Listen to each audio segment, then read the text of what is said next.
So I wanted to fill you in on the history of this particular issue.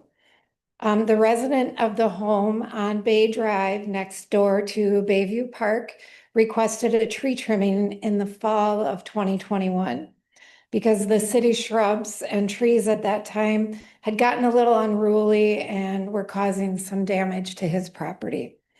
Unfortunately, unbeknownst to any of us on the commission or the homeowner, the city removed all the trees and shrubs on that property line.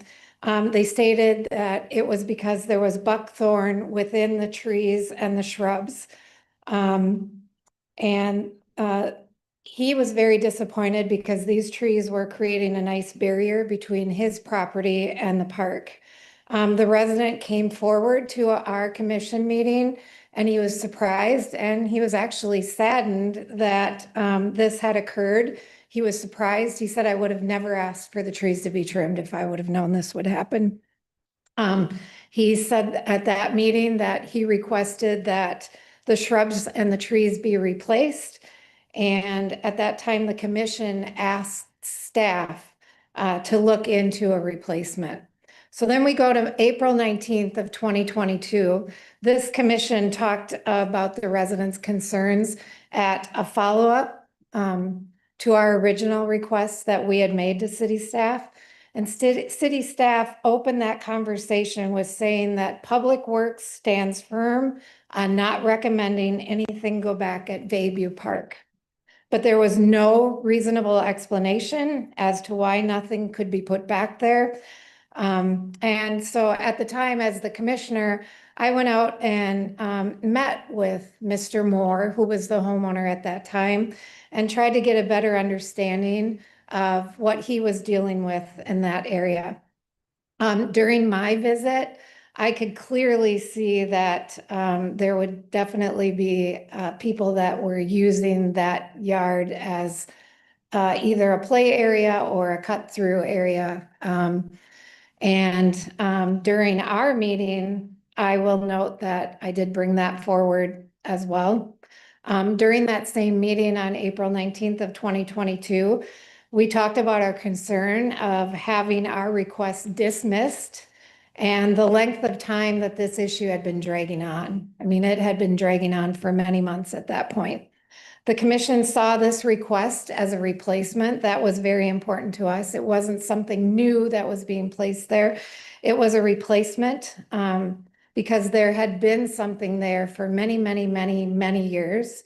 And we also talked about the frustration. There was a lot of frustration from this commission at that time because, again, we had asked for a recommendation and for city staff to do something, and all we kept getting back was Public Works is adamant that they are not going to put something there, period, nothing more.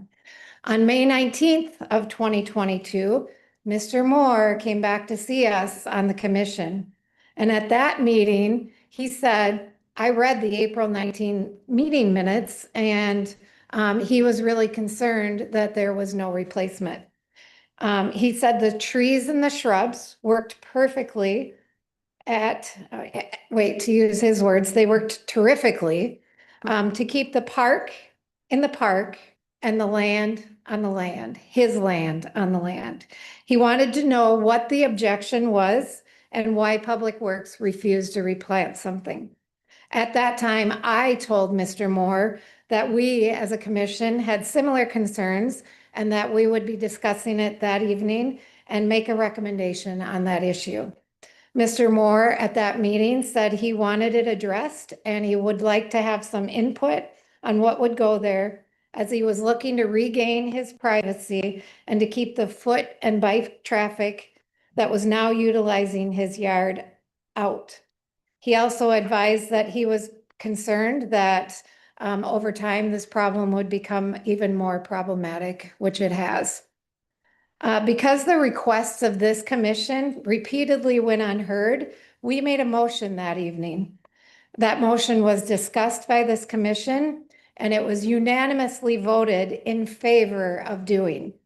The motion that was made that evening was that the city replace the trees removed by July 21st of 2022. The trees are shrubs are to be selected by city staff based on maintenance, soil condition, and other factors. However, the trees or shrubs must be appropriate size with the potential to grow so that the end result is a reasonable coverage between the park and neighboring residents to be paid by the city with an update provided to this commission at the next meeting. We said reasonable size because the city talked about, at that time, I was a Forest Lake Lion member and we were giving away little seedlings. They said maybe they could get some little seedlings from the lions and put them there. And that wasn't what would address this issue. We said because of the city's lack of responsiveness, we wanted this on the agenda every month until it was completed. Fast forward to the next meeting we have on July 20th of 2022, and this topic was not on the agenda as we had requested. And one of the commissioners at that time, who was not in attendance, sent me an email and asked me to address the question of why wasn't this on the agenda and what was the status of this request. I did at that meeting say that I had an email from a commissioner that wasn't there, and if staff didn't address what was in the email, I would bring it forward. That evening, there were 2 Forest Lake staff members who were present at the meeting, and they did provide an update during the staff updates. And what they said was that they were in communication with the resident and with staff resources, and it being the middle of a hot summer, it's not the best time to plant. They said the resident understood this and that they were working on what the planting will be, and they were hoping for it to be done by the fall timeline. They said the resident was working with them. We were told the resident was happy that the city was pursuing it, and they said it is in process, and even though it will not be completed by our July timeframe, it will be completed by the fall because July 1st was a difficult timeframe. That was the end of any discussions by the commission around this topic, and ultimately the commission resigned in October, with this being one of the examples as to why we resigned. We had tried to get simple issues addressed multiple times, and we were disregarded by Public Works. Ironically, shortly after the commission made this motion, city staff started telling the commission we did not have authority and that anything that we recommended had to be brought forward to city council for approval. When it came to this homeowner's issue, nothing was brought forward to city council for approval. City staff chose not to take our motion and vote to city council for a vote, and they intentionally withheld information from city council. Frankly, I believe it's because Public Works did not want to address this issue, and they put us off until the fall, and then the fall never happened. There was no more follow-up on this issue, even though the city publicly committed to resolving it by the fall of 2022 for this homeowner, because there was nobody to hold staff accountable. There was no longer a commission, and city council didn't know about it. In addition to withholding information from the council, they publicly lied to this commission and the homeowners. I think it's important for you to know the history that occurred and that this was something that had already been discussed, received a motion, and was approved unanimously via a vote by this commission at that time. It was to be addressed and remedied by the fall of 2022. Everything I've shared with you this evening is a matter of public record. So anything I've said, you can go back and check to validate. In addition, you have 2 current commission members who were present when this occurred, and they both voted in favor of the motion that was made at that time. I'm sure they can attest to the history, as well as there is another former park commissioner member who is in the audience today who can attest to it as well. You've heard the history, you've received information from the current homeowner. that contains additional details and recommendations. And I think it's important for you to be aware of this information. You have two homeowners now who didn't know each other, who are coming forward with issues. I encourage you to review the materials in the detail that you received, and I request that something be done to implement the commission vote that was made several years ago. This was already to be addressed. And I believe that there needs to be accountability to follow through with these issues. So with that, I will stand. I'll be here if you have any questions, but thank you very much for the time. Thank you. Next, Keith. Welcome, same thing, name, address. Hello, my name is Keith Coonley. I'm with Let's Go Fishing. I'm at 7841 North Shore Trail in Forest Lake. First of all, I want to thank you for your support in the past. Give you a little update on where we've been in the last 2 months. Thanks for your support. We need wonderful support here. About 6 weeks ago, we put our calendar online for the first time. Our calendar of trips starts June 1st, goes through September 15th about. And we have 10 2-hour trips each week. So roughly about 150 trips for the summer that are planned. We're working through that and getting our guests signed up on that. We're working getting our volunteers together. We started training last week, and we're training our volunteers to have them all trained up by the end of the month. So we're good to go for our first trip on June 1st. So if you step back and look a little bit at our goals for the year, when we first started out, we wanted to get roughly 40 to 50 volunteers signed up for us so we could handle the potential for 150 trips this summer. Right now we're at 56. So we're good there. And looking beyond that, looking at trips, we have, like I said, about 150, so we have 149 trips total. We have 99 booked already. So we're doing good. And then beyond that, then the most important thing for us was how many guests were we going to be able to take out this year. And we thought, it's a first year, so 300, maybe 400 would be a good number. And we're at 780. So thanks again for your support. It's going very well. And we'd welcome you to all come out. We're, welcome to have you on the boat at some point during the summer, whenever you can make it. Would prefer that you sign up soon in case we do get fully booked. And if you do get online or get on the boat with us, just ask that you behave and don't fall overboard. If you do, we're going to throw you one of these. Oh. And the unfortunate thing is you'll go on record as the first person ever in the history of Let's Go Fishing that needed a throw ring. So please come along, behave. The good news is, in honor of your sport, you'd see this. So that's where we are today. Come and join us. We'd love to have you. Done fantastic work with that, and the numbers are really great. Yeah, a lot of support for the community. Thank you. And is it June 6th, June 1st is the first trip, 9 a.m. Going to be the maiden mission. That will be the inaugural trip. Look forward to it. Great. Thank you so much. Thank you. Thank you. Any other questions for him? Let the previous speaker go on a little bit because they did have, they thought they were going to have an opportunity, not they, but the first speaker, to be on the agenda, and didn't kind of work out that way. So went a little bit long on the beginning, but I think it's good information for especially the new members to have as far as the history. So we will move on, and we might discuss it later on. There's a discussion. Yeah, we'll go over some. I wasn't here the last commission meeting there. Okay. So it still will be on the agenda. Correct, yep, it'll Okay. be on the agenda number 10 for. Great. Now we need to approve the meeting minutes from April 15th, 2026, Park and Recreation meeting. Does anyone have a correction or a motion to approve?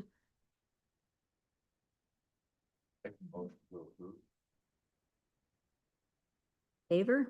Aye. All opposed. Okay, and we have guest maybe from Shelander Woods. Is that next on the agenda?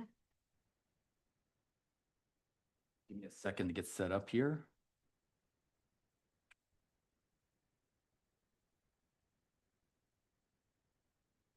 Oh, that was flawless. I wish that would happen at planning commission meetings. So good evening, Commissioners. Tonight, we're looking at Sheelander Woods concept plan, and this is from Twin Cities Land Development.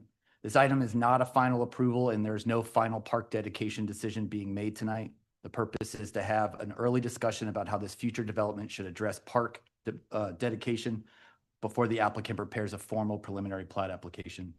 Staff is looking for preliminary feedback on whether we should direct the applicant toward a West Side Park dedication or trail open space connection, or whether cash in lieu may be more appropriate if usable parkland cannot be provided. The main theme tonight is whether any proposed park dedication land is usable, needed, and well located for the city's park system. Sheelander Woods is a proposed 25-lot single-family development on about 35 acres west of Harrow Avenue and south of Chestnut Creek. That road direction is that goes north that you see on the screen there, runs straight into Chestnut Creek Phase 1. That cul-de-sac you see in that northwest corner is connected to a future connection through the Havenwood development that used to be considered Chestnut Creek Phase 2. The property is zoned MXR1, which is the city's mixed residential district intended for low to medium density residential development. It allows a mix of housing types, including single-family detached homes, single-family attached homes, and public parks, subject to applicable development standards. The concept also includes future roadway connections, sidewalks, and preservation of wetland areas on both sides of the site. Again, this is still early in the process. The question tonight is not whether the development is approved. The question is what park dedication direction staff should carry forward. City code generally requires this type of residential subdivision to dedicate 10% of the net area for park, trail, playground, or open space purposes. For this concept, the applicant identifies about 21 net acres, which would result in about 2.1 acres of park dedication. The map on this slide helps explain why staff's preliminary estimate, if you notice on the slide, is lower. It is a little busy, but the main point is that this shows the extent of wetland buffers and stormwater limitations on the parcel. The orange line, and I'll mess up with my good luck with technology. The orange line you see around here generally shows the area that appears to have been excluded from the applicant's net area calculation. Staff then looked at additional areas that may also be excludable under the Met Council's revised net density guidance, including wetland buffers and stormwater ponds. We have worked to identify additional land, and these red extend out farther to be able to show what is excluded from our density requirements according to the Met Council. These additional areas are generally showed by that red line. Using that broader approach, staff's preliminary net developable acre or area estimate is about 11.45 acres, which would result in about 1.15 acres of park dedication.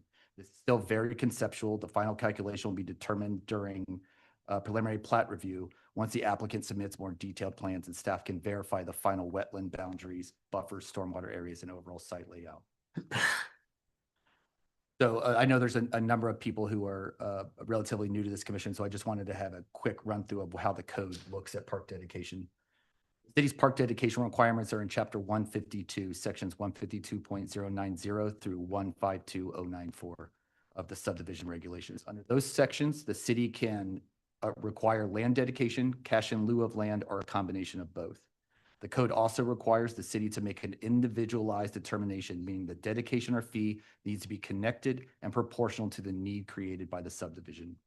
If cash in lieu is used, the city's 2026 fee schedule identifies a park dedication fee of $2,500 per residential lot. For this concept, with 25 proposed lots, that would create a preliminary cash in lieu estimate of $62,500. That number is helpful for discussion tonight, but the final amount would still be confirmed through preliminary plat review through the city's individualized park dedication review. Tonight's discussion, staff is translating the code requirements into 3 plain language questions. I want to be clear. This is not because we think the commission needs simple words. It is because I do. Code is easier to work with when we can translate it from the legalese into simple English. So the 3 questions are, first, is the land usable? That ties back to the code language about the suitability of the land for its intended purpose. Second, is the land needed? That ties back to the code language about the city's needs for park, playground, trail, or public open space to meet the additional need of the development being proposed. And third, is the land well located? That ties back to the code language saying the city determines the location and configuration of any land dedication. So on the next few slides, when staff talks about whether land is usable, needed, and well located, this is just simpler way to explain the code-based review. So a simple Floridian should understand it. That's me, I'm a Floridian. The applicant has identified about 3.36 acres on the east side of the site near Harrow Avenue.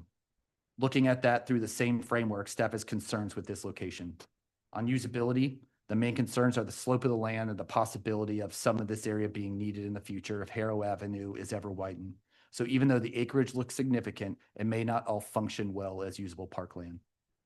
On need, the development does create park demand. The question is whether the east side location is the best way to meet that demand.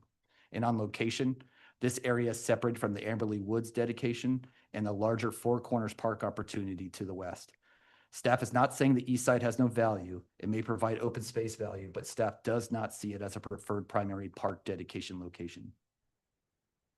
This slide shows the larger Four Corners Park opportunity. The green area shows the approximate extent of the Amberley Woods Park dedication.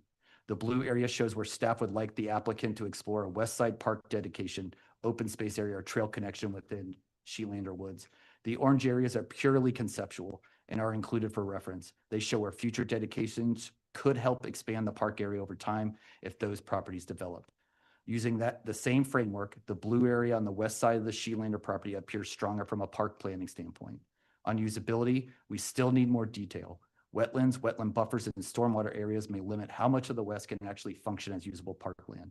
On need, the west side better supports the larger Four Corners Park concept and helps build toward a more connected park area. And on location, it is better positioned to connect Sheelander Woods to the Amberley Woods Park dedication. So staff is not saying the west side automatically satisfies the park dedication requirement. Staff is saying it is a better place to explore first. This is the decision point for tonight. Staff is asking whether the commission agrees that future plans should prioritize park dedication that is usable, needed, and well located. Based on what we know today, the west side appears to be the better place to explore first because it may connect Sheelander Woods to the Amberley Woods Park dedication and the larger Four Corners Park opportunity. But there may be limitations. Wetlands, buffers, and stormwater areas may reduce how much usable upland is actually available. So the direction staff is looking for is this. Should we tell the applicant to explore the west side first, either for usable parkland or a trail open space connection? If that does not work, staff would recommend cash in lieu rather than accepting the east side area as the primary dedication, unless the applicant can show that the east side land better meets the usable, needed, and well-located framework. Even if cash in lieu becomes the preferred option, staff would still want the applicant to identify whether some type of future connection toward Amberley Woods can be preserved. Suggested motion is intended to give staff clear direction without making a final park dedication decision tonight. It tells the applicant that the city is interested in the west side opportunity first. It also makes clear that any land dedication needs to be usable, needed, and well located. If that cannot be achieved, then cash in lieu is preferred over accepting land that is isolated, constrained, and not needed as the primary park dedication. So this concludes this overview. A representative of the applicant is here tonight and can help answer questions you may have. Do you have any questions for me?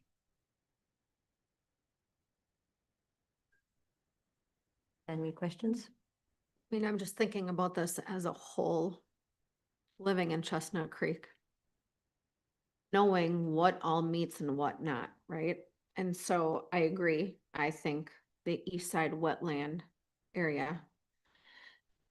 What's coming to me in my brain as I'm putting what is gonna go in phase 2, that's gonna be my recommendation for this. We're gonna bring in 25 more homes, not knowing what we're already getting in phase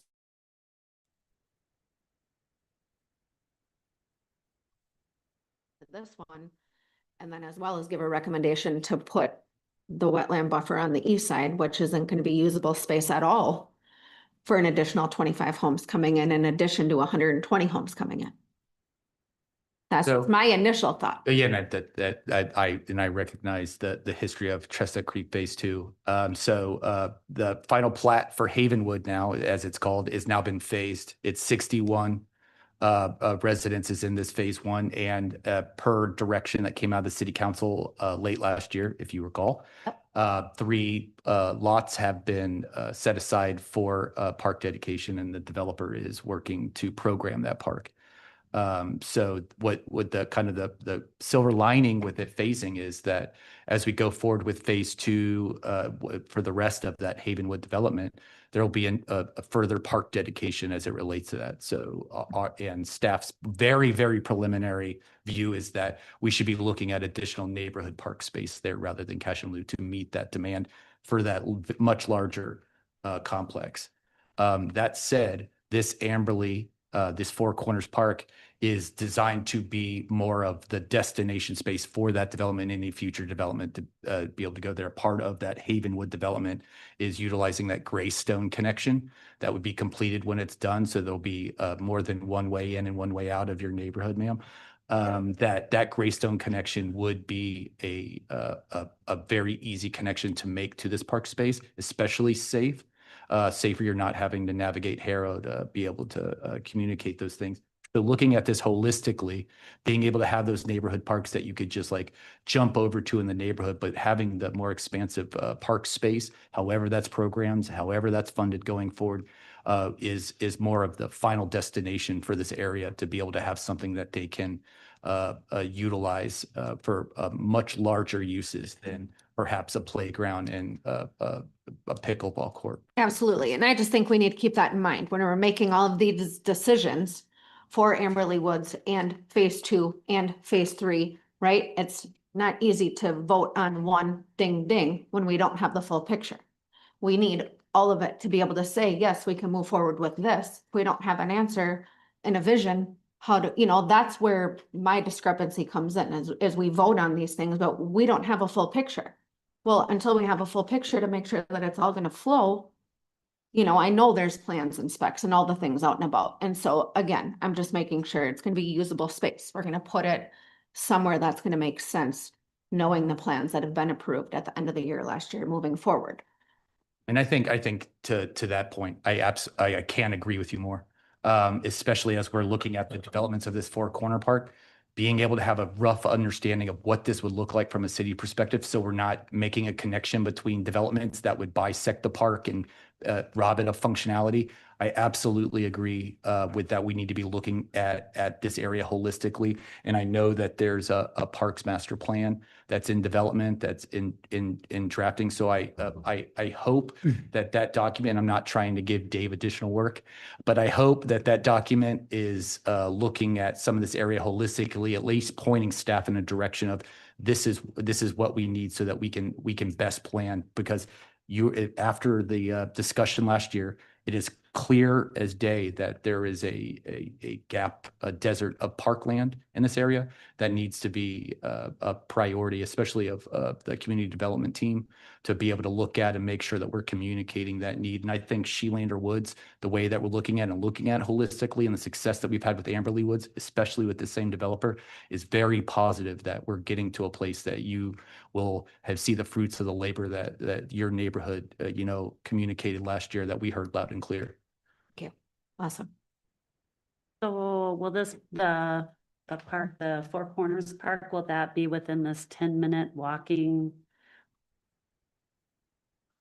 That is For the plan. Yeah, that is the plan, especially this is. For this particular, if you built in this housing development here, you'd be able to walk to that park within about 10 minutes. I think that is absolutely the plan across the board, is to make this a regional. And if you look at the current park plan, this is the site of one of those area parks that have the circles on the map to say this is where we need to focus on. That's the goal. I can't say that it won't be 15 minutes or 20 minutes for some, but it would still be a lot closer than having to hop in a car and drive somewhere.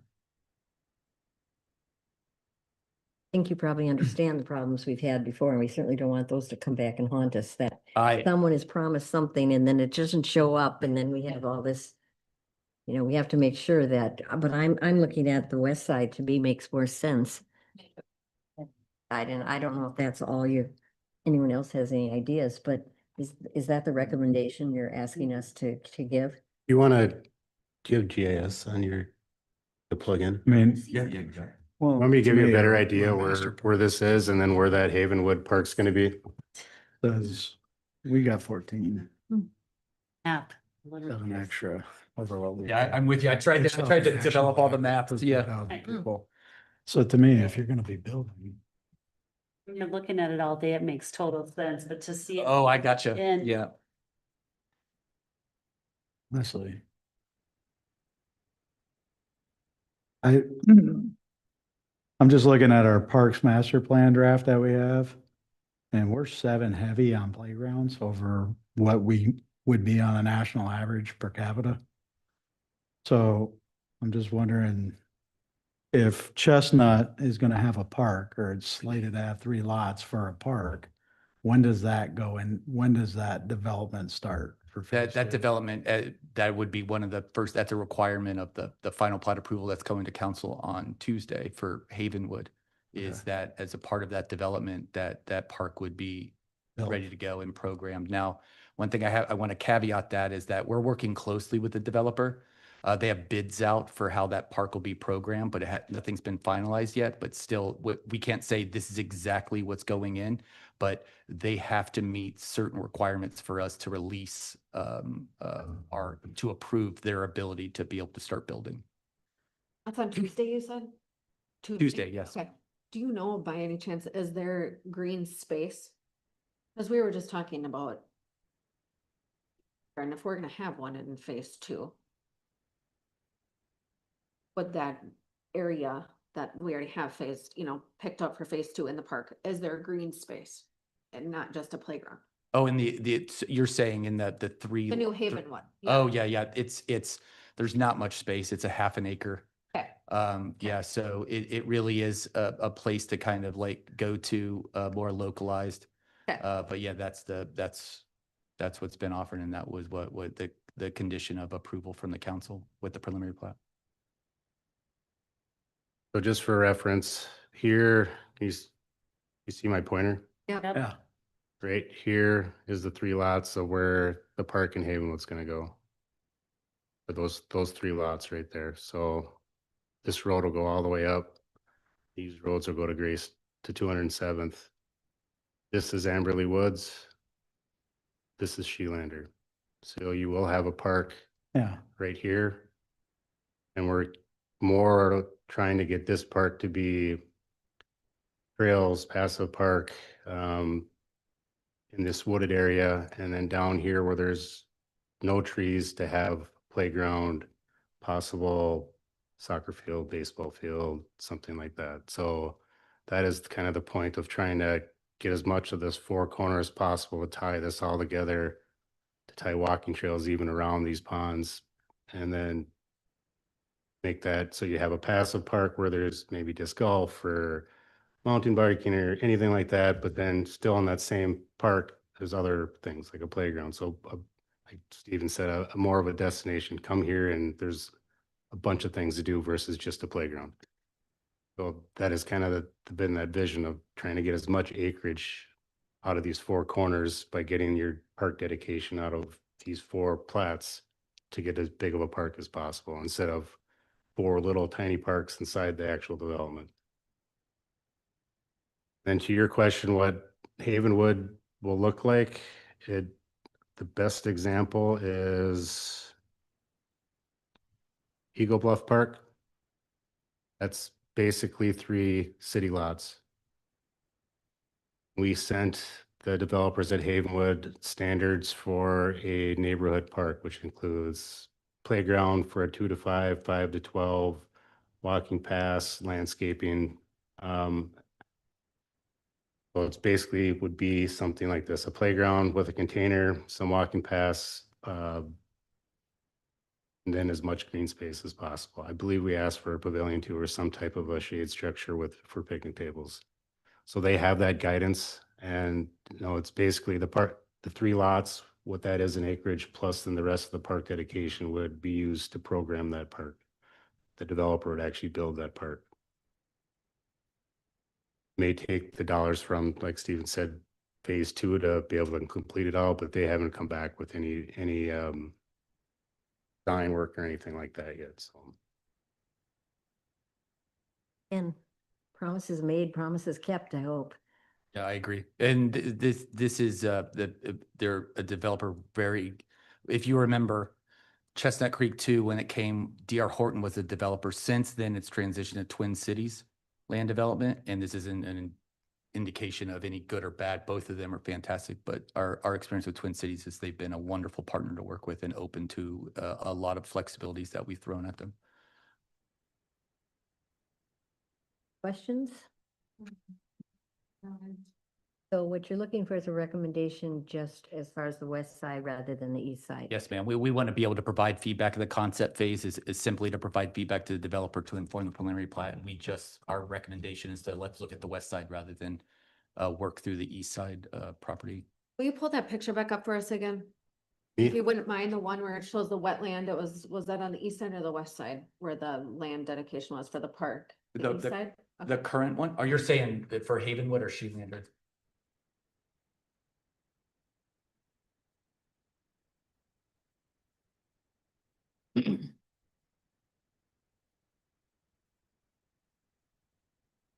Yeah, there we go. Just the one you're talking about? Yep. Yeah. So this is on the east side, correct? Yes, ma'am. Okay. That's what they're proposing, and you guys Yeah. are suggesting west side, so you can hook up the four corners. Really, I want to see if you can see this here. I think one of our big issues is if you could see all these contour lines on top of each other Yeah. right here, it's very steep. It maybe a good sledding hill if there weren't 50-mile-per-hour cars going by. It's fun. Yeah, it may be, yeah, maybe at a different time. I agree with the left side. Would you Or like the to make- west side, would you excuse like me, to make yes, that- the west side, just because if they're all gonna connect like that, that's gonna make sense to me. There's no point to take park dedication and put it in a wetland down a hill, 50 miles an hour for these kids, right? What does that do for us? So one concern that we have, and this is comes out of discussions that we've had with Public Works and our city engineer, this is very wet. So we're asking the developer to look and see if there's enough upland to piece together, but at the very least, having some sort of unimproved trail that connect this development to Amberley for exactly as Dave said, that for mountain bike trail running through a forest, actually in Forest Lake, those kinds of activities, but be that connection. Something that's needed as well for the. kind of I activity. agree. Are you ready to make a motion to that effect? That they would look to the west side? A motion. On your screen. Motion to provide advisory feedback that future preliminary plans for Schelander Woods prioritize review of a west side park dedication or trail open space connection to Amberley Woods. Determine whether sufficient usable upland exists to satisfy park dedication requirements. And if suitable, usable parkland cannot be provided, pursue cash in lieu rather than accepting the proposed east side area as the preliminary park dedication. And I'll second. for discussion? All in favor? Aye. All opposed? We get to move down to everyone's good idea. Dog park. Oh, man, if you guys get a dog park, Hey, thank you. we hear it at the planning commission too. I tell you, and we've got, Lord be with you.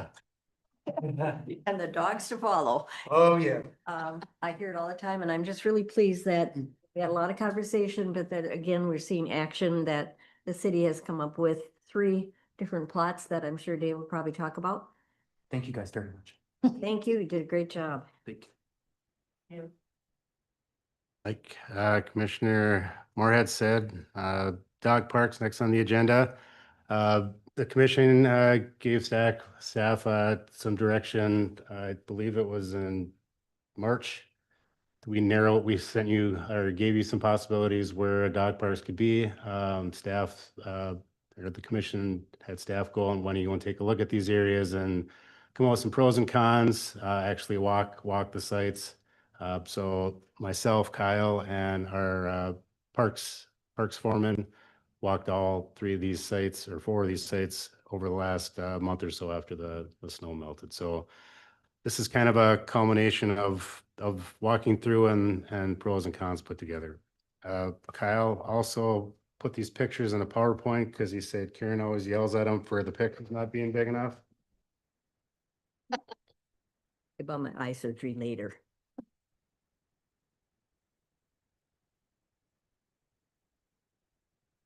I think you did a great job of explaining and coming up with some very good ideas, so I'm anxious to hear the presentation. The first one that we looked at was that area right south of Fenway Fields. That was that 12.5 acres there. That's a zoomed in. So this is kind of in relation to where it is in the city. That wooded? Yep, that's that. What pretty much all of this is a wooded area. So you'd have to take down trees to have the park? Yep. But we have to leave some for the shade. The biggest thing that we noticed is right off of this area where we originally kind of thought where this could be a parking lot for the dog park is probably a 15 to 20 foot drop off. You can't see this in the aerial, but as soon as this road ends, it steeply drops off into this low area. The biggest challenge there to even get a parking area there would probably be estimated about $250,000 by the time you filled it all in and did that fill and probably had a wetland delineation and all that work. We walked this entire forest. We are definitely keeping this in mind, kind of like the Amberley Woods that we just discussed. This would make a great walking trail or BMX area or disc golf or something. There's a couple low areas, but I mean, there is some already kind of cut through trails where people have been using it that it wouldn't take a heck of a lot of work to try to do something. We don't want to do anything right now. We got other stuff we're looking into, but we definitely keep this on our mind for when we have ideas of things we want to do to add amenities to the city, that this would be a great site for that. The only problem is we still don't have parking. We have to try to figure that out. Hire a good amount of parking Yep. too. Kyle had a good point, and Fenway expansion is in the CIP in the future, like in the late 20s, early 30s, that you could explore that parking lot being expanded down this way where then you could tie this into that. So, but it's definitely a very good area for something to happen there, just not recommended for a dog park. And to Aaron's point too, there'd be a lot of clearing to even get some open space. Water was available at this site though? There's water right at the end of the cul-de-sac, so you'd have a water service right there. There's just some pictures, even these pictures are, until you're there, you can't kind of appreciate how steep that drop off is, but That the drop, why didn't we notice that drop off part? from the aerial, it just looks flat, right? So you don't really notice it until you're actually walking through there, how far that drops off. Even there, you can see it, but it's, when you're standing on the bottom, like where that tree is there, you can't see the road from there. It's, At the dandelions though. second area we looked at was Bixby Park. So this is that highlighted in this map here. This is on the northwest part of the town. Kind of by the North Water Tower up there, Cedar Park, that area. Here's a zoomed in areas of what we looked at. The pros of this is that you do have parking available at Cedar, and you would have parking out here. There's a pretty big flat area. I think Kyle's a picture. So once you get back into this wooded area right here, it opens up to pretty flat land. This is where Public Works stores snow in the wintertime. So, This is the area also that we had looked at way back when Bolton Mink did another study. correct. And we found out in that particular area at that time was again wetland. Yep. Does So it take care of that situation? interestingly enough, we did notice this, is according to a person who's worked a long time at Public Works. They actually went and tilled up this area to make a dog park, and then they realized that was wetland and they shouldn't have been in there to be tilling up the land. So Exactly when it died too. It yeah, never was brought but- up again and we have, if it wasn't wetland, this is completely flat for, it's probably, well, it'd be this, like this whole area was just up and plowed. but it is wetland, so you can't go out there. So that one won't even be viable? It's the other thing is the closest water is here, so it's about 1,500 feet to get there, which is probably at $20 a feet, about probably $40,000 just to get water there. So again, I mean, that was designated at one time. There isn't any area that is in that area, but no wetland, because that's really all unused area out there. Yep, It's going to be quite nice. Never happened, but. yep. There's some, It- and those are some of the cons. There's no water. It is kind of back setback, which is a good thing too. You're right against the freeway where you're not really bothering anybody. It's just, you'd have to open up this road that's right now is just closed to the public. And we have a gate across it that, we don't allow traffic. So you'd have to improve that road a bit to make it usable and all that. If could they just drill? I see water's nice, but you just. Of that, It'd be another expense of probably $10,000 to $15,000 to drill a well. I mean, there's water available, the ponds and stuff like that, but it's just a con, right? I mean, either way, it's going to be an expense to have water for the dogs. It is a good point about a well too, but I mean, either way, it's not right there. So, the cons for this one, that kind of were identified, it's kind of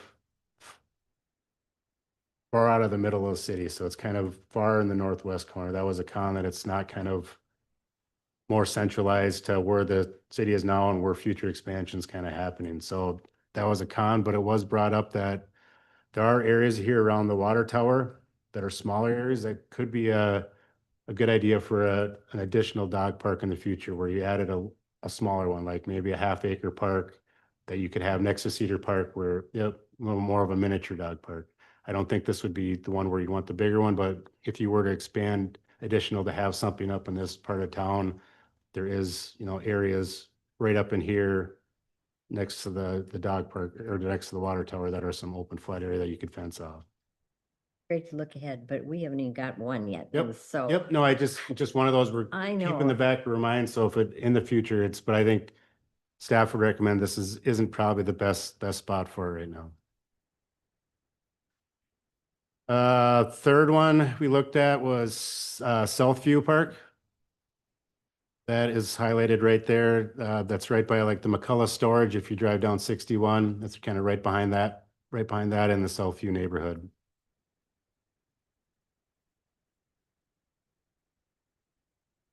That one's hard to get into. It's hard to find that area, but it's really, again, a not used area that should Yep. be used for something.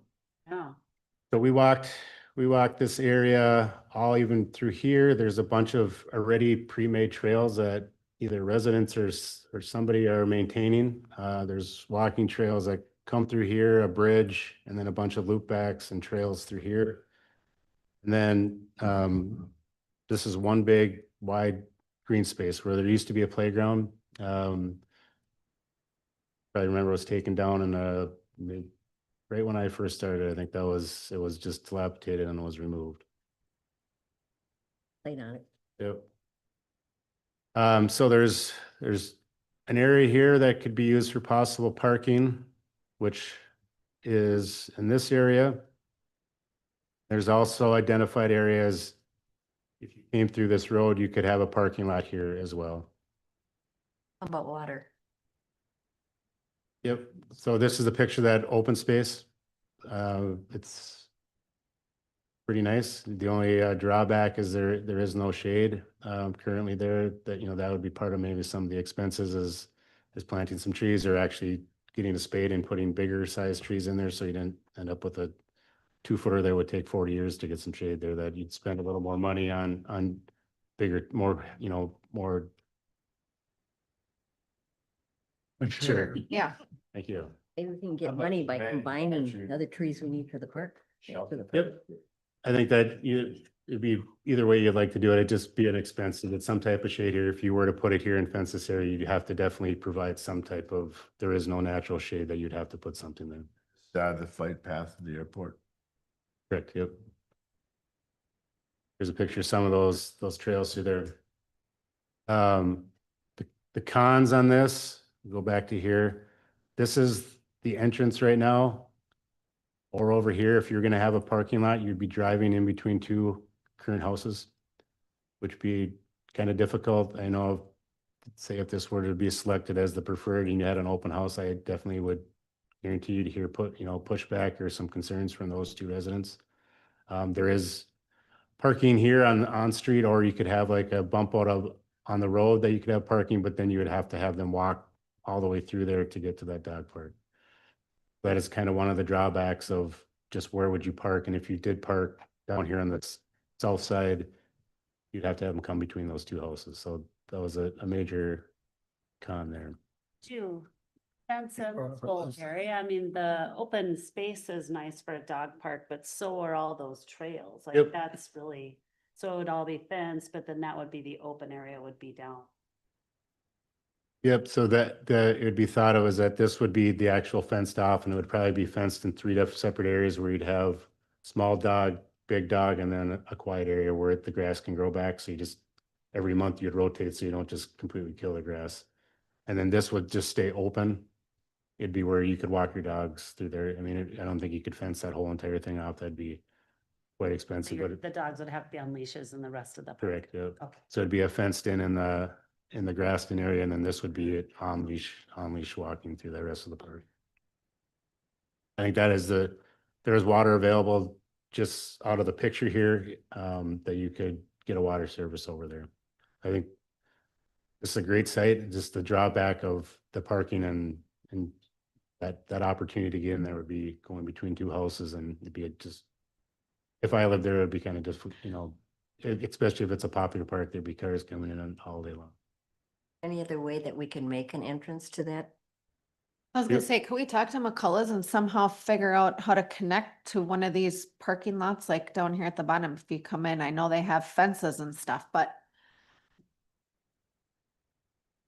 Yeah, it'd be tough. I mean, it's secure storage where the storage is, and then it's their secure yard for well drilling. I mean, you could give him a call, but I don't think he would say sure. Punch a hole in there. Like a dog park. Uh, Yes, private. And it- living. I don't know. The only thing for me that I'm really struggling with is you are backed right up to houses. And if I bought a house there and then all of a sudden now I've got dogs barking all the time and Yep. lots of people, I might be a frustrated person paying taxes for my property.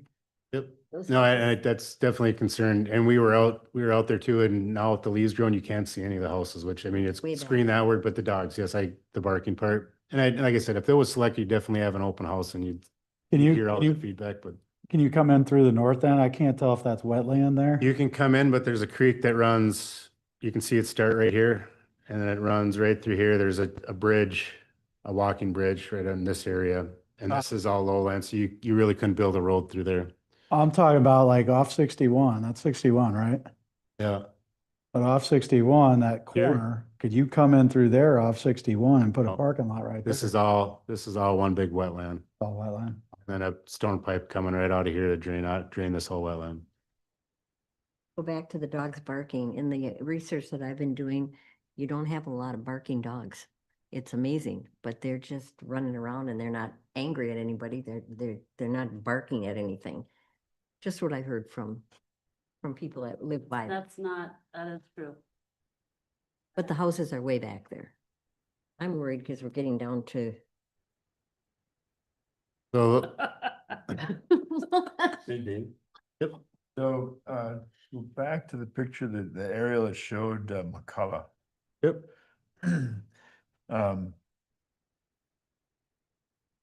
They own, so we're seeing this in the south end of storage facility. You're right, yeah, right where your cursor is. They own beyond that black mark, or is that somebody else's property? the black mark right going up and down here. Yep, so just going south, so when you go south, is that owned by McCullough also or not? Correct, Huh? correct, yep. So could you get an easement? Off of 61 through that property back to dog park?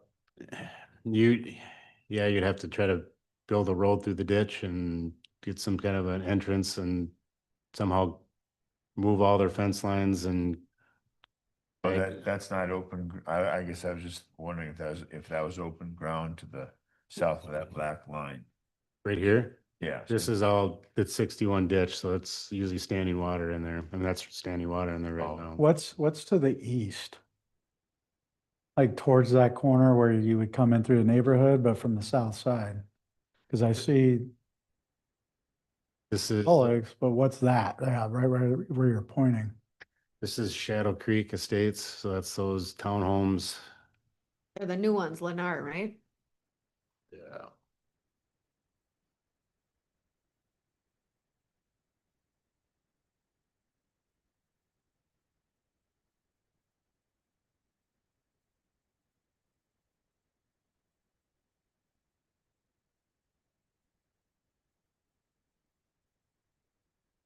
This is all storm pond.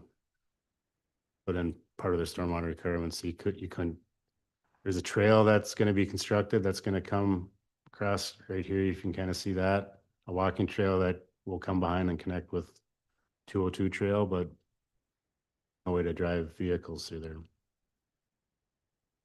That little entrance between those two houses, you couldn't get cars past each other right there. at the Beginning, could you?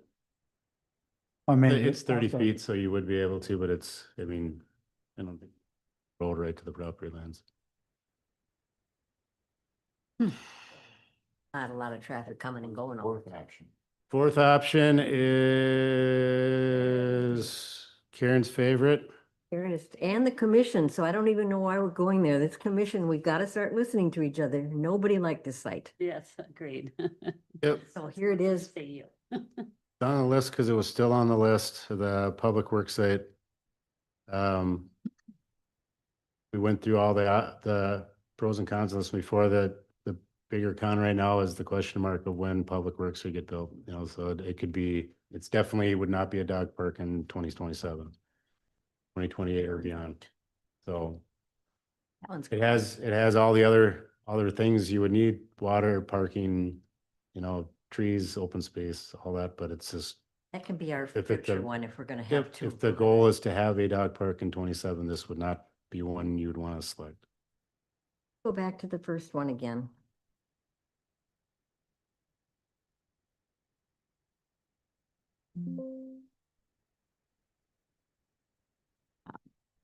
That one. It's got a lot of goodness to it as well. It's the drop off that you're talking about. The drop off, the clearing out of some type of area for a fenced in area, and then, yeah, no parking. I mean, we're budgeted $100,000 to put in a dog park, and that wouldn't get you close to be able to get parking lot. The problem is there's a trail that comes through here, so you can't get rid of this trail because this trail winds around, so you'd have to build a parking lot somehow off of that or shift trail somewhere to be able to get to it. Again, how many spots are you thinking? I mean, the dog park is not gonna have a convention and bring their friends. They're gonna be in and out. One, I don't think we're looking at a huge parking lot. Yep. I guess that would be, I mean, I think the thought was you'd probably want about 10 parking spots. Yep. Yes, good. Okay. Follow me here. The community school, the old Southwest. A lot of space there. That does not get used.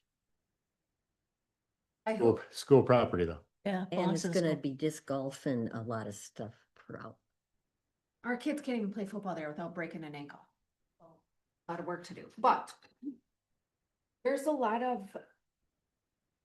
Is this all school, Dave? Like there's a bunch of that connects to Schumacher. Is that all school? That whole border Yes. there? Okay, Yes. it is. Okay. Okay. All right. Same kind of thought. I drove by Summerfield Park off of Fenway. It's in the mix of, the townhomes, but right along Fenway. There's a lot of space there. There's not shade, but I think there might be a shade structure there. And Could put a couple big. as a church quickie trees there. remedy, put some fencing in and I don't know. I noticed it when I drove by. I thought, geez, That's a good one. Got Exploring. several parks that have nothing I know. in them. It's used. It's like, how do you yeah. pop those up into? Right. So I always thought about that spot. So it would be Eighth Avenue. Or, and there's a stop sign there. You can go, if you go to the north, you're going on South Shore. Then you go to the south. there's an Old vacant park, but something, and you know, I mean, there used to be kids to take their bicycles back in there and whatever else. They wrecked that park. We had it all set. and Oh. I'm sure that you'd remember. And it was gonna be a walking, Yeah, very quiet, no Yeah. kids in that neighborhood to speak of. And St. Peter's playground close enough. So it was gonna be bird feeders and walking trail and Boy Scouts or somebody even put a trail through there with the wood chips. And then the bikers came in there and decided they didn't have a spot, so they would take that spot. I don't know now if you're talking about people, that's kind of right in the middle. yeah, so you Of have people. off of 11th Avenue at 4th Street. You go back and there's a cul-de-sac and they've got some duplexes there. But then behind that, and then continuing north to 8th Avenue. No, it's a space in between houses and it's wide and it has trees, But yeah. I don't know where water is. I suppose Summerfield Park. Well, what about by Dinosaur Park? There's a bunch of land over there. Well, Okay. that's the That's- first yeah, one. That's what the that was- wetland. That's that thing one is. that was up top, yeah. Still think that one we have to 1500 look at a feet little for closer water. because that Yeah. was already Water. identified. It's not too far south or north or whatever you said it was. It's in a really good spot.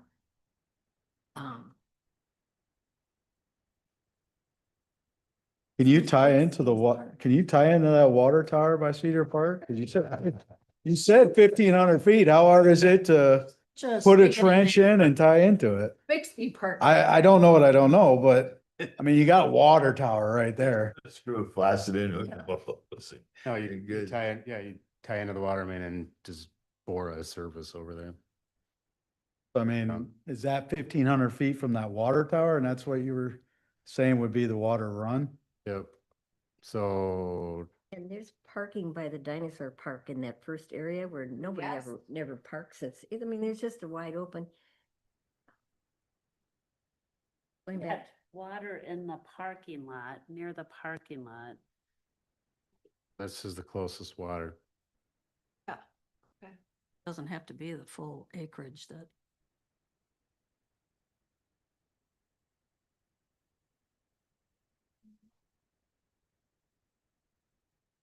Fill it up and bring it with us.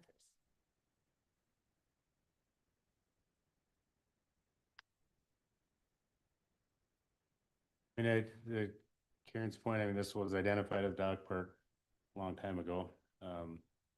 Not gonna bother anybody out in this area.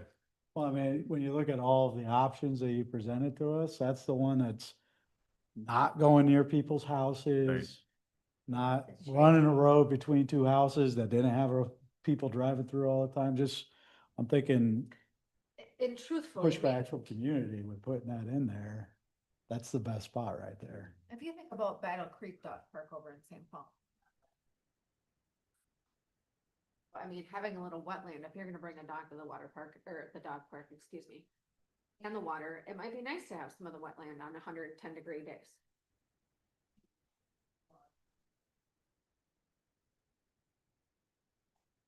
And it's close enough to downtown, so you're still kind of, You're right. well, I City don't center. think, yeah, it's not as far out, I don't think, as the one that Yeah. the city wanted, was way at the end of the environmental center.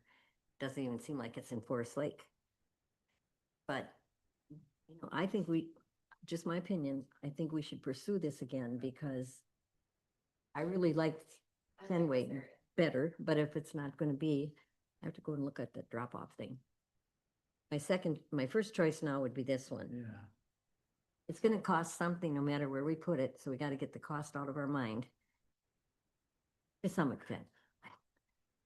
We want Figure out to, what the price is, and then we start talking to these activists about putting collecting some up. Price, the price of, oh, for getting water out there? Cause that's your main concern is the water, right? Everything else. If is water, if you want water at the dog park, I mean, like a spigot or something like that available, yes, then you would either need to But- drill a well or a sandpoint well or If all you need is water, the water. It's just- I mean, where's the water table at here? wetland, so. pretty shallow. Right, so I mean, what's the cost to put in like a sand well? They're not quite as expensive, you know, it's just the only thing is it's not filtered domestic water, so it's, but I mean. But I that's just- mean, that's gonna be the bulk of the cost, cause you've got trees, you've got Yep. shade. You got that and you got the fence that you gotta put up, You gotta park close. but I mean, that's, Kids can run, uh, dogs can run. Let's do it. Let's just write it up. You got consensus here. What are we trying to do here, Dave? Are we trying to make a we're trying to recommendation of zero in on spot a, that we think, or what are you asking us to do? I think part of it was if you're leaning toward one or another, or if you want us to try to look at additional spots. The other, and Don is not here tonight, but he also brought up a park tour this summer. Kyle's been working with Jolene to try to get that going. I think the next step would probably be, let's all go out there as one of our stops. You know, the plan would be to, let's stop at Bayview, let's look at Manor Park, let's look at naming other parks at maybe the next upcoming projects that are coming up, and then let's stop out here so everybody can see what this looks like in person. And then maybe throw out ideas, right? Kind of plan for before the June meeting, we go do this park review, just so that we don't keep kicking it down, yeah. right? That was in March, so we're already gonna be in June. The park tour, Yeah. that would be part of that would be a commission meeting. It would be part and parcel with the meeting, so we would start the meeting here, then we would all head out to the different parks that we want to explore and observe, and then come back here to wrap up the meeting. Why does it have to be that way? We've taken Do we tours start before. early? And there's a lot of parks to see, so I mean, There's what, 25? Well, we're not Doesn't gonna get see all dark of till them. late. Just that He said we're gonna look at the upcoming ones that are needing to be updated. The plan, so we'd see maybe a couple, 5 parks, and then this place, not look at all of them. We'd have to start at 7 AM and it'd be. well, yeah, they're talking about the park tour, and I know Don wants all the parks. So, Yeah. Yeah. Right, but we don't need to know for this. We had consensus on this one, and I'm just wondering, we couldn't surprise Kyle when he came back and said, you know what? You guys did a great job picking out the parks that may be good, and then we did a great job picking out the one that's really good. I just don't see any sense in a park tour. I thought the park tour was to give the new people a sense to see all of the new parks, or all of the parks, period. It wasn't to pick a dog park. I think looking at all the parks as commissioner, you can drive around and look at the ones you want. I think we want to just focus on projects that have been done, future projects, and then on, current projects, and then it'd be plan of an annual park tour to look at, okay, let's go and look at the park that was done last year. Let's look at the park that's being done this year. Let's look at the one that's proposed for next year, kind of just, so you kind of stagger that. So when we talk at budget season, like October, and hey, we're going to be redoing this park. We've all been there. We've all looked at it. We all know what's going on. Plus then we've seen the one that's just been completed and onward like that. But all those are gonna be taking in place of a meeting? Yes, that would be your meeting, is looking at those 3-4 places. I think you're gonna want to come, I think you'll want to go out to the site to see it, and I also think you're gonna want to go out there in June and July when there's mosquito season, because that's I don't want to rain on your parade, Karen, And but I dogs mean, don't mind mosquitoes. but people who are bringing them there might, so I just think you want to make, before we bless this as the park, I think it'd just be wise for everybody to go out there and look at that. Wow, we I- can I go on would our like to own. I walk mean, I would like to, personally, I would like to visit it and see, many have not seen this area by the dinosaur park. walked in it. But I've you- seen it. I mean, I've looked at it with my eyes, the vast field. Walk there. I mean, I could go do that on my own. I get. I tell you, it's May. We have plenty of time to, because if it's a 2027 project, we wouldn't be building this project until a year from now. So we don't have to make this decision and go with it, because we still have 12 months to decide, come up with a concept plan, get all the estimates, make sure it's all kosher. So I don't think we need to speed through this. Because you're still gonna want to have an open house too, or something about, here's what the Parks Commission wants to do for dog park, and you're gonna wanna, either you have an on-site open house, or you have, people weigh in on that. Huh. Not a commission vote. You're not gonna have people weigh in on it. You can't open this up to the community and have them come from all aspects of the city and have an idea of what they want. Wouldn't we just make a decision and then go out to the public and explain? Definitely do that as well. You can make a recommendation. One option to look at and give their feedback. You can make a recommendation to council that that's what you want to do and what you want to do, and go that way as well. But I still would strongly urge that we still go and look at it before we make that recommendation to council, that that's where it Let's goes. look at one where we have to drive between the. Like, Yeah, I mean, Oh, once you have community Yeah. engagement, whoever lives where you're wanting to put that stuff at is gonna but I know. think this one, this is near the way, it's near the, Yeah, it's, dinosaur park. No houses right there, and at the same time, I get it about the mosquitoes and all the things, but you know what? The people that are bringing their dogs to the dog park are aware, they're outside, they're in nature, here's this, here's that, that's what they're going there for. And I don't bring my dogs to the dog park, I don't wanna deal with all that, mine are little yippers. So they No stay home. yippers allowed. Right. Get a vending machine that sells. Did you hear the discussion up here? Are there any parks that are not, that don't have like structures in them, that we're not really using the space? Or that would be, Well, that's another reason I wanted to do the park tour, so that we can literally, I mean, and again, it doesn't have to be one of our meetings, right? The 7 of us can get together, get in a vehicle. would not have any discussion Commissioner, about this. Commissioner, No. can I just note that we want to make sure that we're observant of Minnesota's open meeting law, so we should not have the commission all just get together, please. Please don't do that. Please don't do that. Make sure you connect That's- with us so we can post proper notice, if that's going to happen. I mean, because we've got several parks that are just green space, nothing in them. Like, what options do we have from those as well? I think the one was touched on is Summerfield, but I would urge that you just get rid of that green space too and make it a dog park, because Summerfield's coming up in 2 years for master planning that for a park that want to decide Well, I mean- different amenities that go on there as well. And usually those parts that are empty are round houses that they're going to have parks, or they want open space so they can do the frisbee golf and that kind of thing. I think, and we have to move on, I'm sure. Move on to make a decision. I mean, we have to move on.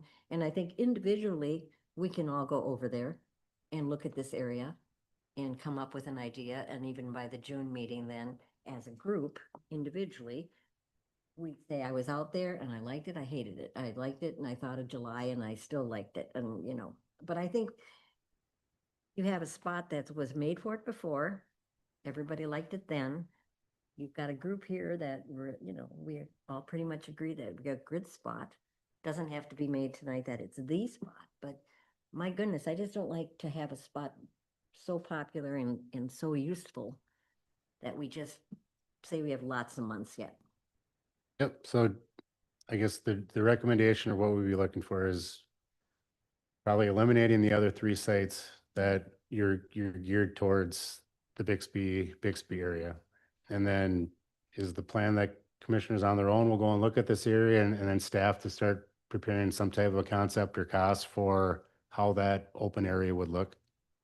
Great job. And then come back in June with those those costs, and then by June, if the commission went out there and took a look at it and see if that's the spot they want to go forward with, or recommends or direct staff to look at additional spots.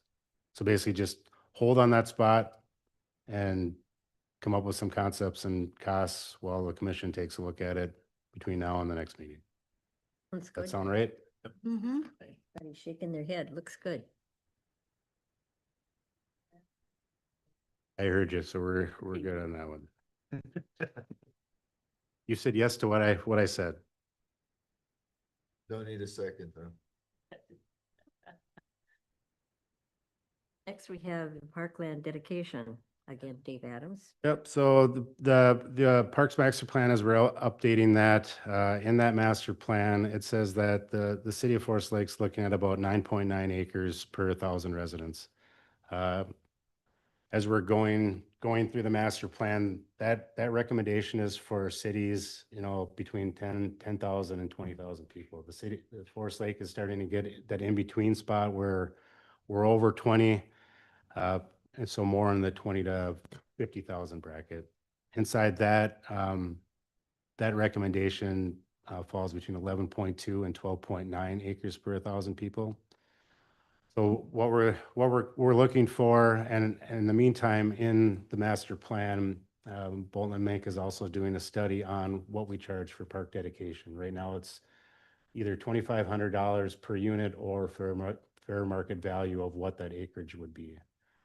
So Bolton Mink is doing that study to see what other cities are doing, and if fair market value or 2,500 is in line. So an important part of that is knowing how many acres per 1,000 we want to need. So when Stephen comes your next time, that'll be a part of that decision, is we need X amount of acres to try to keep in line with our acres per 1,000, plus we need X amount of dollars to do what we want to do. So really, the Bolton Mink needs this number to put in the master plan. It was just noticed that it was as low. So, staff is recommending that we would go on the high end of that we would try to make it a goal that we'd want to get 12.9 acres of parkland per 1,000 people.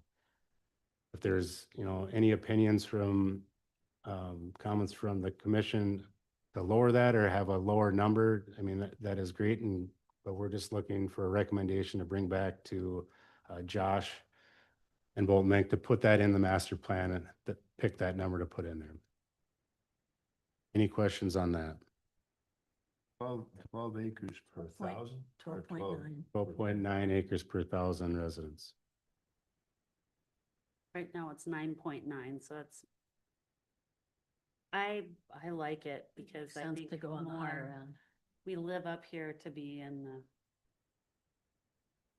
Forest Lake. I like it. As good as it sounds. That includes trails and things like that as well into that acreage. Trails don't get combined in that acreage, so it'd just be usable parkland. Kind of in the middle section, and we didn't go to the very highest. Yeah, I think that would be, that's why staff's recommended. I think you'd have your goal to get as much parkland as possible, because once you give away the land, you're never getting it back. So, if we want to preserve park space, if it's just an open field, it's at least park space, then, I think that's the goal of staff and the Parks Commission, is to try to get as much parkland as possible while still letting development happen. Yep, it's in bold in the recommendation, just recommending adopting the upper threshold of 12.9 acres per 1,000 residents.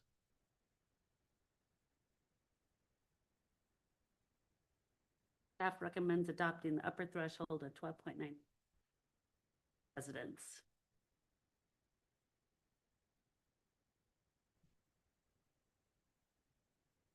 Questions?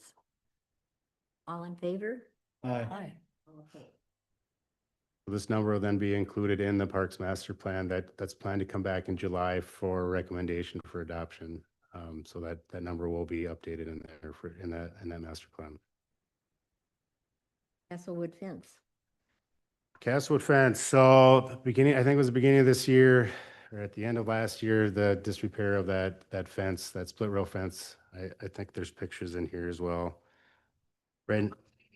along 97. These pictures are actually after Public Works bought a bunch of pieces and kind of put parts of it back together after the winter. But I just drove by it this afternoon and then there's already 2 spots ready, fell back out again. So I can't remember which, I think it was Don that kind of recommended staff to go and look for some costs, what that would cost to repair or replace that fence. Kyle went and got some quotes and basically it's pretty close to the same amount, whether you did a cyclone fence or a cedar split rail fence. Obviously, there's benefits and pros and cons to both. Cyclone fence will last a lot longer than a cedar, but the cedar one looks just more aesthetically pleasing along the golf course. Could you give me a reason why we had the fence there and there, we're talking about fences not by parks and now we have a long fence. It looks beautiful, but is that what it's for? Because it looks beautiful? Yep, so Public Works removed all the other fence along the entire golf course, around all the buildings, the townhomes, around the other rest of the golf course, even down Harrow, but it, Foursome Golf asked to keep that one there to keep snowmobiles off of the 9th green. Oh, yeah. So there's a snowmobile trail along there and that's the barrier, so they didn't want the snowmobiles getting into the course like that. Fences do work. Oh, I know, there's, and besides aesthetically, it looks great. I would. And that's why option number 3 is just removing it completely. I mean, the reason why that one didn't get removed with everything else is because Foursome Golf asked to keep that one up for that fact, but there is 3 options that, be staff time to take it down and then it would just be open there too, as the rest of the courses. Isn't there, is there no fear of the highway being so close that I don't golf, so I don't know how much you run around. But The golf balls don't care. They'll go right on the go. They'll go right on the island. somebody runs after their golf course, their golf ball. I don't know. Really, it's looking for, right, this isn't funded. This would be in the 2027 budget. So it'd be a recommendation, even this recommendation wouldn't be that we seek council approval to build this in 27 or 26. It would be something that would be included in the proposed budget for 27. So it's, if it were number 1 or 2 were recommended, that you wouldn't see that until 27 if approved by the council, because it's not a budgeted amount in any CIP. It'd be an additional add-on. Tell me one more time, who recommended leaving that there and say it's slower for me, leaving the fence there? The golf course operator. Of course, yeah. Or the group that runs. When they golf took course. the They other can put sections one down. up, right? Well, That's not on us. It's a city park, so. And it's a big asset to us. At that point, it was, Don't see that the fence does anything. I live across the street and I watch 15 times a day. But Yep. it gives the snowmobilers something to stay That's- away from. That's the So it initial. keeps them off the golf course and keeps them limited. Whereas if you didn't have the rail fence there, they're gonna go up and run on the. You lay hay bales in the I was wintertime? gonna say, Yeah. Kevin, Yeah. say there's, you guys, honest to God, again, we've had 6 inches of snow. There haven't been snowmobilers. So a lot of this damage cannot be done by the snowmobilers on hole 9. I've never seen one in 10 years. Probably the fence. And all the things. So I have a hard time spending $22,000 on a new fence when I don't see snowmobilers, a ton of them going through there. In a second off, it's not the snowmobilers, it's the golf carts, it's the people that live on the golf course, it's people walking their dogs, riding their bikes, all the things. It's not just snowmobilers. So I have a hard time with just snowmobilers. Well, I think there's a safety thing too. I mean, my preference would be to go to the chain link fence and the cedar. There's kind of a safety thing there too. I mean, it provides a clear, defined line where you don't go past. Snowmobiles, back in the day, we used to snowmobile there all the time before they put the fence up. And I can see the minute that you get 6 inches of snow, snowmobiles they're out. Right. So, they may not be on the golf course, but if the opportunity's there. Yeah. Oh, you're asking us now to take the fence down, but you're also saying that it can be put back up later? Giving us options. That was the Repair. third option. Recommend the The city. third option is take it down. Theater, take it down. Right. The option was take it down, we would take it down this summer and then it would be done. Public seasonals would help Public Works and it would be done and taken down. So you wouldn't. Pending council approval. If you recommended taking it down, it would go to a city council meeting with the same topic with your recommendation of just removing it. Either if it's recommended for one of the option 1 or 2, it would be included in the budget for discussion that way. If it was for number 3, it would go to a council agenda item as does the council agree that we should remove this? And then it would just be taken down by staff. And stay down. Correct. So Yeah, so it would just be included in operations. There'd be no cost of taking that down. It would just be staff time of removing it and then just getting rid of the wood.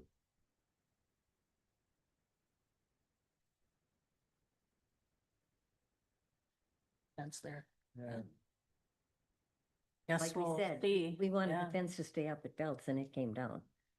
Talk about a safety item. That was another one.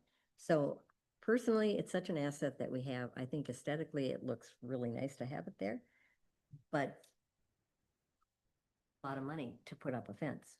Maybe Foursome could be in on part of it. I don't know. So we own the golf course. They just operate it. So all the capital infrastructures are irrigation systems. That's why, as you recall, the irrigation system too, we own the property and we own all the capital buildings and all that. So the fence is something that we have to maintain. So if we recommend the city put it in the budget next year, Yep, then you just wait to see how that budget shaked out, and if it was approved, I think we'd probably put it in for right around that amount for a discussion of what actually should go in there after that. I don't think you'd want to go in the weeds of should it be a split rail or a chain link fence during budget discussions. It'd just be replacing of that fence. How to say that. That's what I think I would like to do is instead of taking it down, making a decision to take it down. Pick one of the other 2 and put it back to them for the budget and see if they can fit it in. Have it added to. They budget. can't, it might have to come down later, but. Anyone, again, you want to recommend it, you want a motion for the recommendation? Recommendation of one of the 3 options.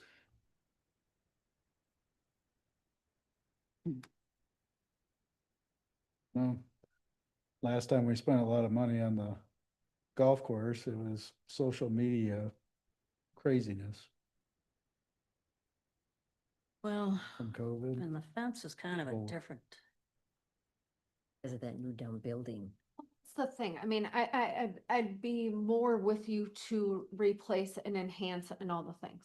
But looking at it, to me, this is not a fence. Yeah. This is a couple sticks of wood with a couple things going across. I mean, even look at Forest Hills Golf Course. It's the same exact thing. There's half of the things that are down. One's hanging in, one's hanging down. Half of them don't have them. To me, this is not a beautiful fence. I mean, can the city in the wintertime put up some of that orange fence that they use for Yeah. snow and just install that in the wintertime to That be that fence. natural hedge? And then we're not stuck every 20 years spending $20,000-$30,000 on new wood fence. Yep, that's definitely a possibility. I can't remember if that's an actual dedicated snowmobile trail or not. It is, because there's stop signs. If it is, then I don't know if you've seen in other places that they will flag stuff off until, like you see farm fields and stuff where you tell the snowmobile club that can you at least, they string it off and put flags on it that do not enter. So you might even be able to not have to even put a snow fence up, that they would work with the city to, I just think $20,000 when we're looking potentially be spending a lot more on irrigation for something that really, there's a lot cheaper alternatives to mark that space of do not go through here.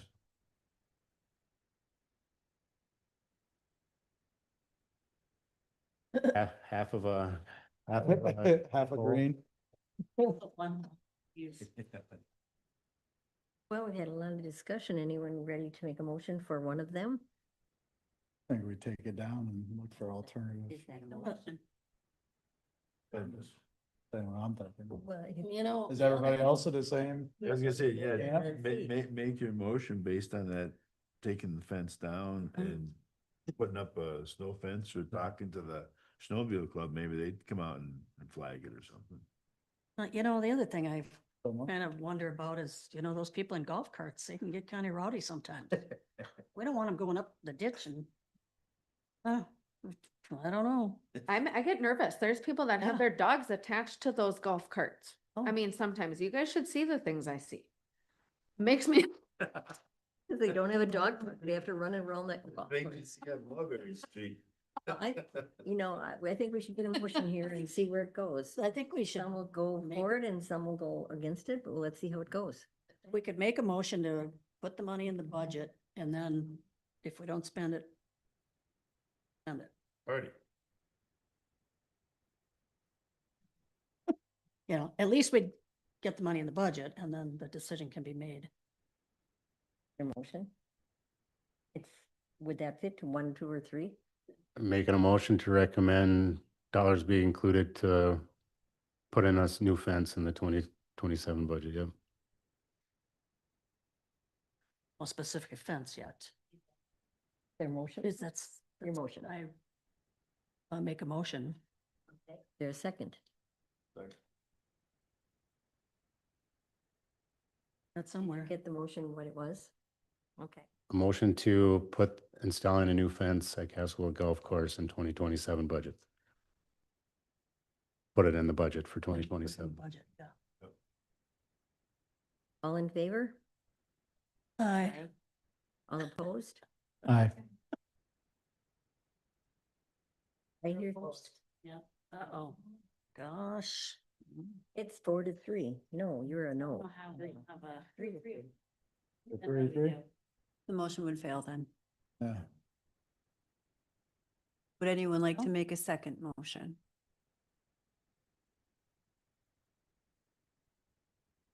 Well, I like the motion that we remove the fence and look for alternative marking for the snowmobile trail.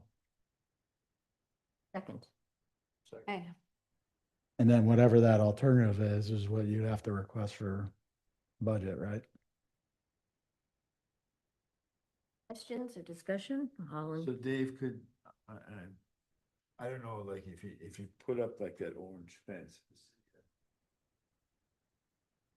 Have to buy the fencing. There's $22,000, cover that. somehow.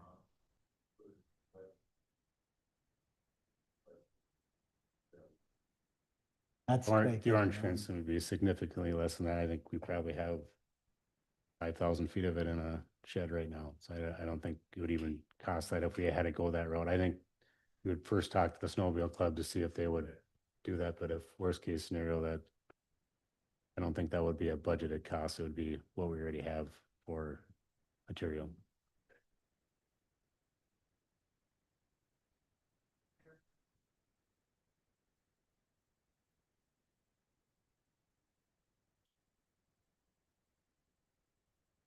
okay, well, we have a budget. We have a motion and a second. Any more discussion? All in favor, say aye. Aye. Opposed? Aye. Just like to be. So this was also asked at the city council level, so this will be brought up as a agenda item at a future council meeting to discuss the same exact thing, and then they'll provide recommendation from this commission of what they would like to see done with that fence. Yep. Yeah. Okay, moving on, number 11, park project updates, Manor, Bayview, and discussion by Dave. So let's do Manor Park first. I don't know if you've been by it lately at all, but nothing's in there yet. We've been back and forth with the contractor. They're the same ones who did the Veterans Memorial, the Sentinels there, and they delayed the project for that project as well because those Sentinels didn't show up until the spring. The last promise I got was last week saying that it'll be put up in mid-June. Hmm. So they were supposed to have that installed by no later than October 31st, and now we're almost close to a full year. Question on that, are we gonna keep them on the list? They weren't on the list. They weren't on the list for this year when you decided for Bayview Park. If you noticed, they were not on there. But I For did their ask, performance for this and performance for the Veterans Memorial, we didn't think that that was a wise idea to keep having them give ideas until they can kind of finish off some of their other projects. did ask at the time, is there any mechanism in place to punish or get money back or do something when it's clearly way overdue? And the answer I got was you have to go through the legal. And there is something you can do because they have not followed through on their contract. I didn't really understand what it was that you could do legally, but have we thought of doing any of that? I mean, you could, it's usually set for bigger projects, road projects, developments, things like that. I mean, you could have them take out a performance bond or have them, you could go after liquidated damages, but that's also going to raise the price of your projects because they're going to have to get these bondings and get this, type of, you can hold payment. I mean, the contractor keeps citing, supply issues. So you can either say that's true or not true, but I think the goal of everybody just wants that park that they selected in. And if you start getting into the legal part of it, then they're going to stop building it, and then you have that issue as well. Are we gonna let June just come and go too, or can we tell them that after June, there will be something done? So what their biggest issue was is they have the concrete parts done, but they put like the climbing structures or like the actual playground. If you've been to Cedar Park, they have the concrete, but then you kind of have the playground that's built into that. That the supplier that they originally picked kept giving them the wrong stuff to put in there, that it wasn't fitting in what they had designed. They finally got the second or third time from them, and they finally just switched manufacturers. This is according to Play It, that they switched in April to a different manufacturer, that they're supposed to get this stuff the week of next week, the actual material, install it, and then bring it on site. So Happens. I think, See where we're I at think in I think what they were building, like the fish and all that stuff is built and done. It's, putting all the other stuff in there that they were getting from a different contract. Okay, So that's a little disappointing, but the mulch guy is all lined up. He said as soon as it goes in, he'll be in there that same week and fabricate and get the mulch in, and it'll be open. So it's just waiting on that. okay. Just a- Bayview, what? Just a discussion, we didn't have to do anything. Nope. Okay. No, Bayview Park, I'll just give the update for the project first before we go back to all the other things.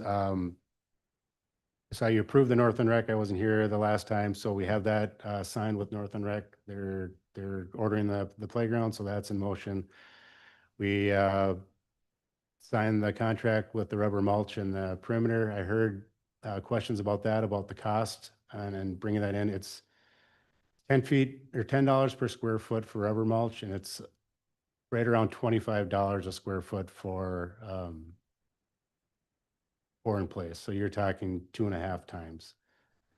I know the recommendation was to ask council for money, but there is no money, and the parks budget is out of money too. So I think we just have to stay within that range of that budget. There's always options to put pour in place over top of rubber mulch. So that is an option in the future where the Parks Fund gets, additional funds, or we're sitting on available dollars where you can maybe do pour in place around the 2 to 5 year old or the 0 to 2 year old to add some of that in those areas. That's an option, but it would have completely blown that budget.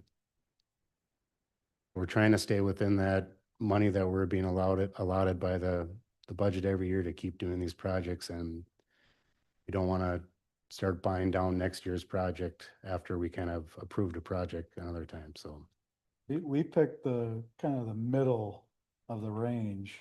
yep. Where are we stand at with budget for that park? So the budget, if you read the agenda last year, total everything up, it was approximately about $410,000 out of the budget at 450. So we're, without any change orders or any issues, we're about $40,000 under the budget. So which is really That's good. been approved, right? Correct, yep. So Can that remaining 40K go to fixing our issue with the fence line or tree line?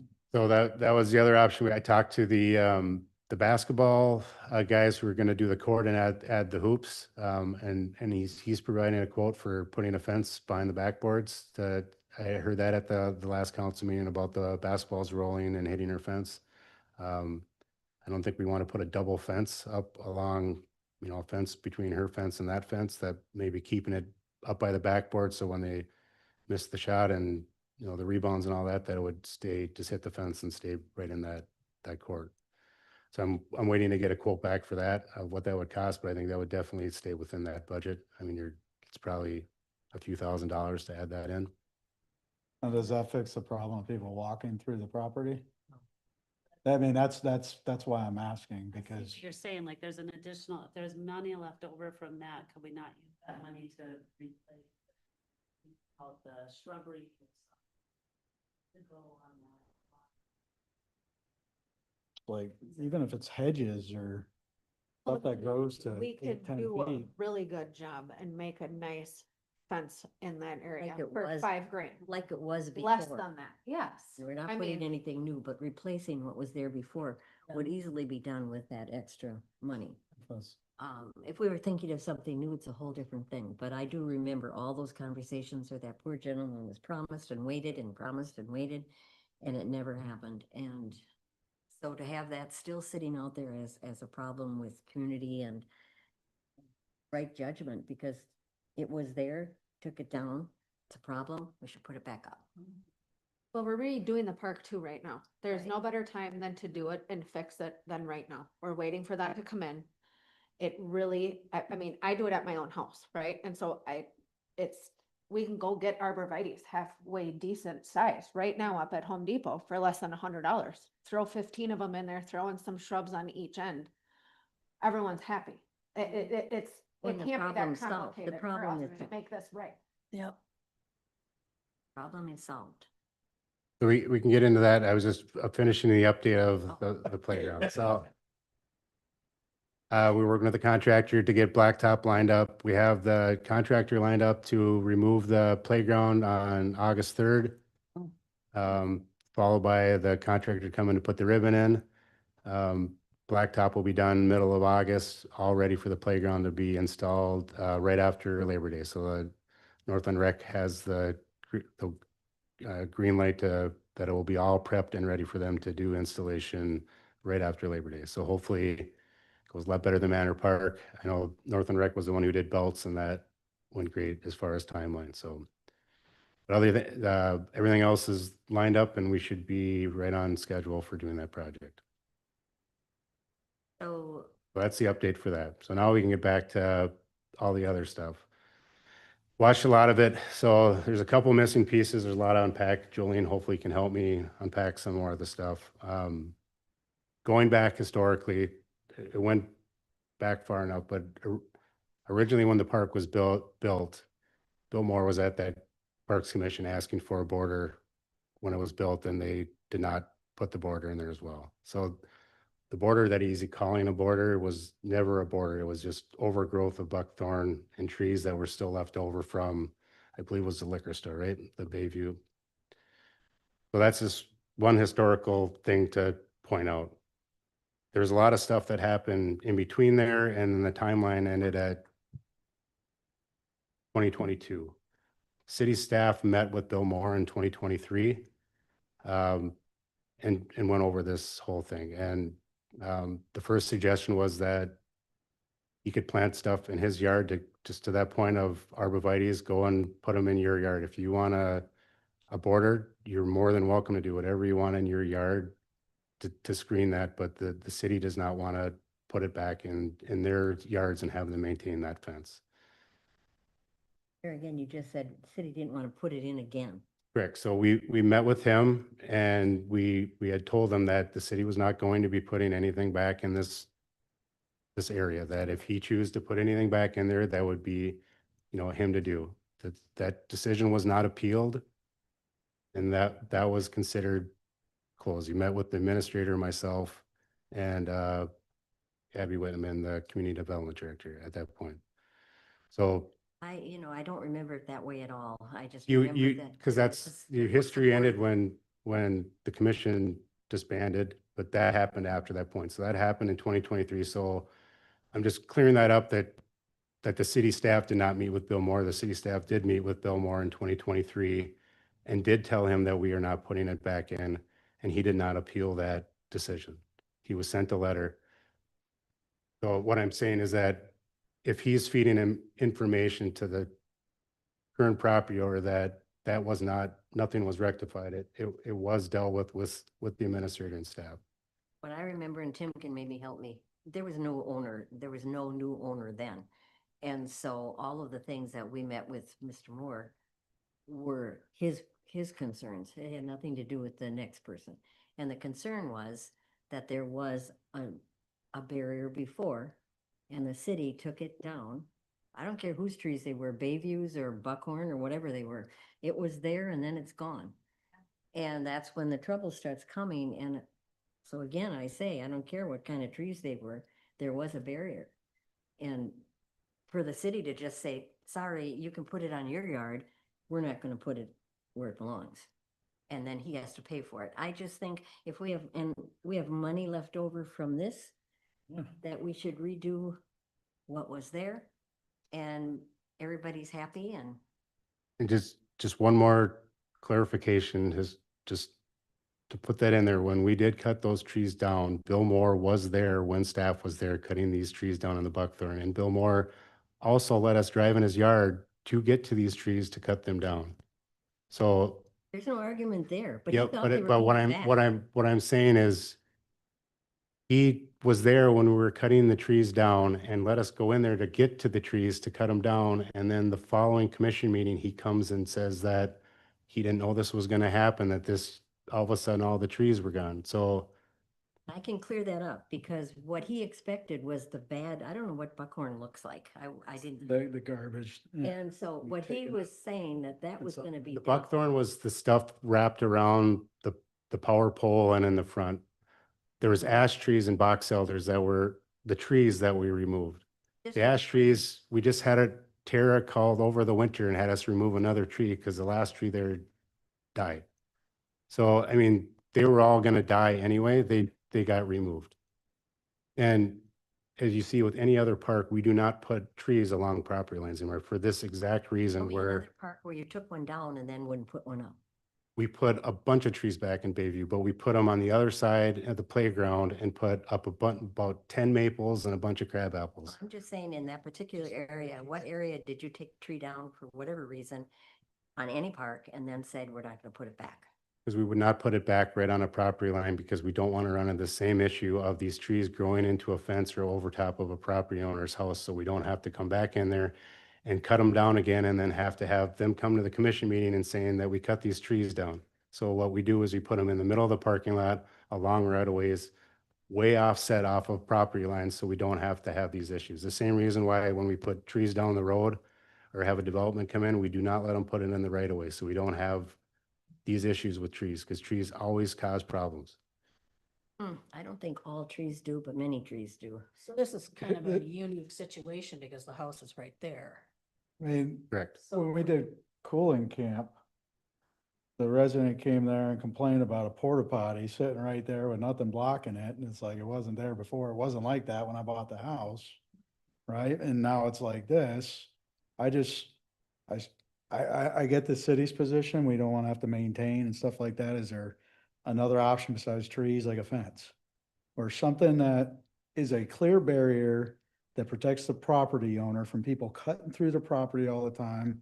Because the answer to be told, just call the police every time someone's walking through my yard, it's not really Well, that was, a good answer. and that was in reference when she was here at the council meeting saying that people were peeking over fence. I was saying that you don't need to come to a Parks Commission meeting to say kids are peeking over your fence. The Parks Commission can't do anything for you other than say you should probably call the police department. And even if you put a fence up, what is that? I mean, you know what, that was what I was referencing to for that last one, that if kids are peeking over your fence, the Parks Commission can't do anything about, no matter what you do. If a kid wants to jump over your fence, the Parks Commission can't do anything about that. I think I heard clearly that that wasn't the only reason. The reason was the balls coming over, kids going over to get them. The walking through, there was a lot more to it. But I go right back to, we can talk about that all we want, but I go right back to it was there, it's gone, it's caused problems, put it back. You have money left over from the project. There'd be hard pressed for me to tell the citizen that, yeah, we had the money, but we just didn't want to do that. The trees are trouble and that's just my opinion. I think, and I've lived with this one for a long time, so I probably have a little stronger opinion than others. Madam But- Chair, if I can, just momentarily here. So I want to make it clear, it sounds to me, my understanding of the money allocated for this project, what is left over is contingency. It wouldn't be responsible right now to make a recommendation for city council to move to allocate that money for other things that are not, that's for change orders, for things that might come up as a problem in this park project. Now, what this commission could do is could make a recommendation that the city council have staff look at this situation and bring back to the city council or perhaps the commission for further recommendation, a potential solution or just research based on true historical documentation associated with this issue. This seems to be a bit of an emotional issue. Ms. Steenblock and Ms. Steenblock have a family connection, so there's a little bit of emotion involved. So we want to make sure that we're not making emotional decisions in this, but we're basing this on factual information based on the record and based on the city's past practices as well. So I would encourage this commission, if they would like to see further action on this, to make a recommendation to city council to direct staff to do some background research on this and to bring forward recommendations. And I just want to make clear that back in 2022, the former commission did make a motion directing staff to plant trees and to create a new barrier. Unfortunately, that commission did not have the authority to make that decision.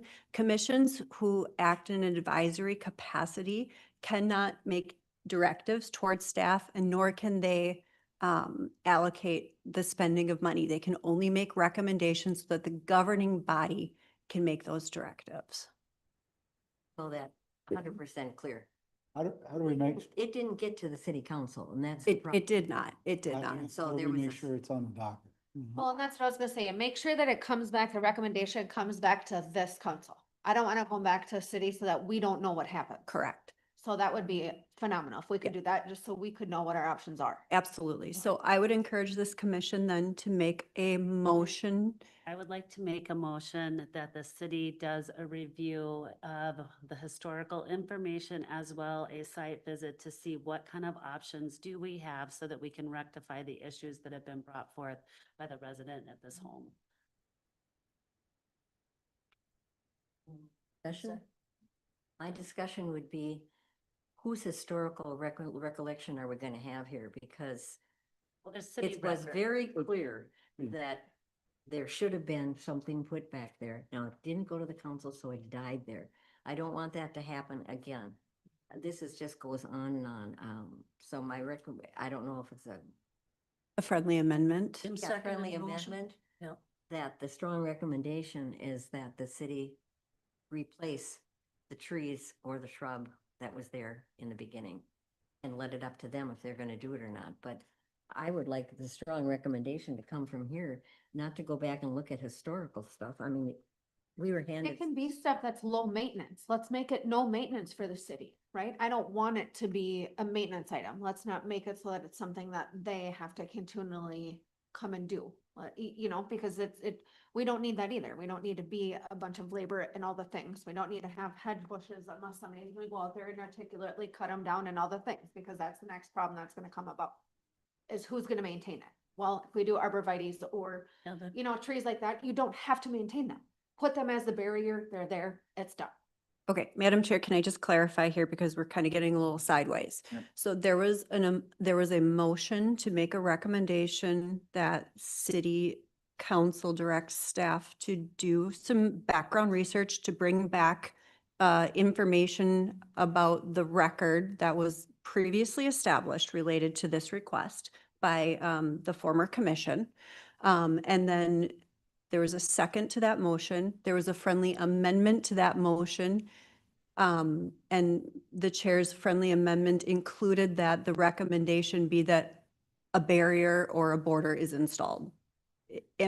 Is that correct? And I did not hear a second to that friendly amendment. I just want to amend that though, that I, also a review of the area, like a site. Review of the area. If there's any recommendations, the city, what should be done. Okay, so is there a second then to that friendly amendment to include that information that the recommendation also includes proposals for a barrier? I'm just seconding, yeah. Okay, and Tim was the second on that? Okay, thank you. So the next council meeting is, The next Tuesday? council meeting is on Tuesday, and I can tell you, I do not think that staff has time between now and our packet to get this information prepared for council. So this would be brought forward to the city council in June at our first meeting. I don't know, it's probably out of line, but I see one of the proponents wants to come and say something. We give him not another hour, but you can make.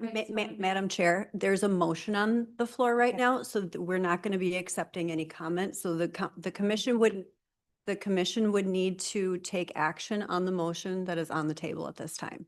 Okay.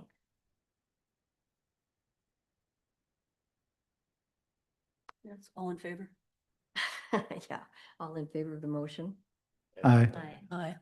But don't you also have to add the friendly? Added that. She added, Okay. it's been added. So you just motion. The motion will read that this commission strongly urges them to put up a barrier. As the amendment, yeah. That's the friendly amendment. So all in favor? Aye. Aye. All opposed?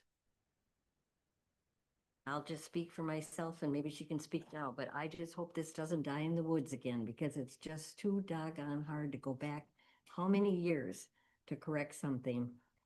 Staff will bring this to council. Thank you. Thank you, Madam Chair. I just want 1 minute to clarify one thing. I have always been fair, and everything that I provided tonight is a matter of public record. So to say to me that this is emotional because it's a family member is completely wrong and inappropriate.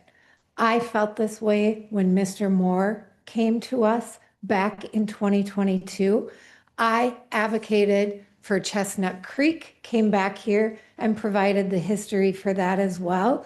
So it does not matter whether somebody is a relative or not.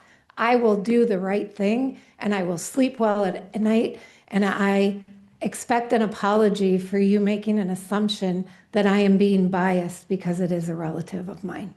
I understand, Ms. Steenblock, and I appreciate your perspective. I just want to make clear to this commission that I just want to make sure that we are working based off of the record, which is so important for all of us to do. And I will acknowledge that previously when this former commission did bring this matter forward and made a motion providing direction and asking staff to complete a project, that motion should have been clarified at that time. And what should have happened at that time is that the motion was modified to then redirect, or I'm sorry, the motion should have been modified to recommend that that be brought to city council. That would have cleared it up right then and there. Unfortunately, that didn't happen. So we just need to move forward. We need to look back at the historical documents, the records, the videos, and we need to just rectify this. And that's what we're going to do. But we need to do it outside of emotion. We had. Absolutely. We didn't have any emotion back then because there was Absolutely. no new tenant. I agree. Relation or not. Yeah, we can relive that whole thing again, but we don't have to. Let's just hope that this time it's clear that it looked like a consensus here that everybody thought the city should do something, and that's what we're asking. So after all of that, where are we? I lost my sheet. See, it's still emotional with me. Lakeside Boat Launch, we'll go right into another good limelight here. One second, I'm just.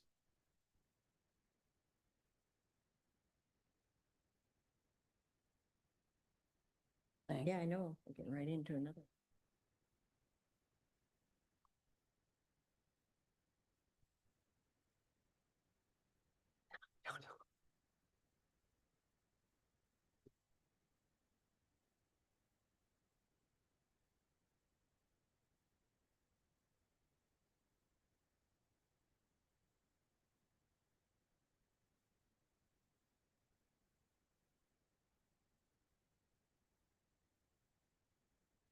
Thanks, yeah, another fun one.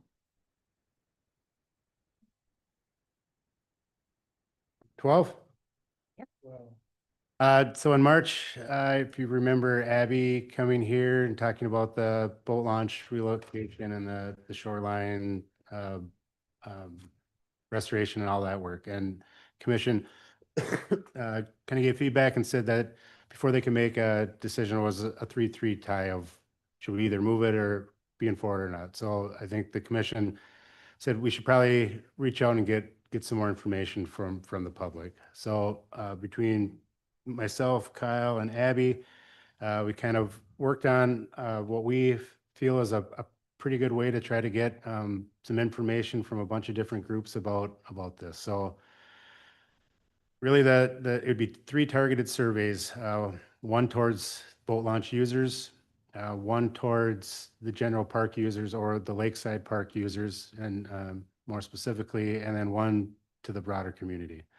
So for the boat launch users, one thing that the park rangers would do would start keeping documentation of how used that launch is different times of the day, right? Or different times of the week. How is it weekday mornings? How is it weekday nights? How are the weekends? All that, just to kind of a full summer's worth of when is it busy? When is it not busy? How busy is busy?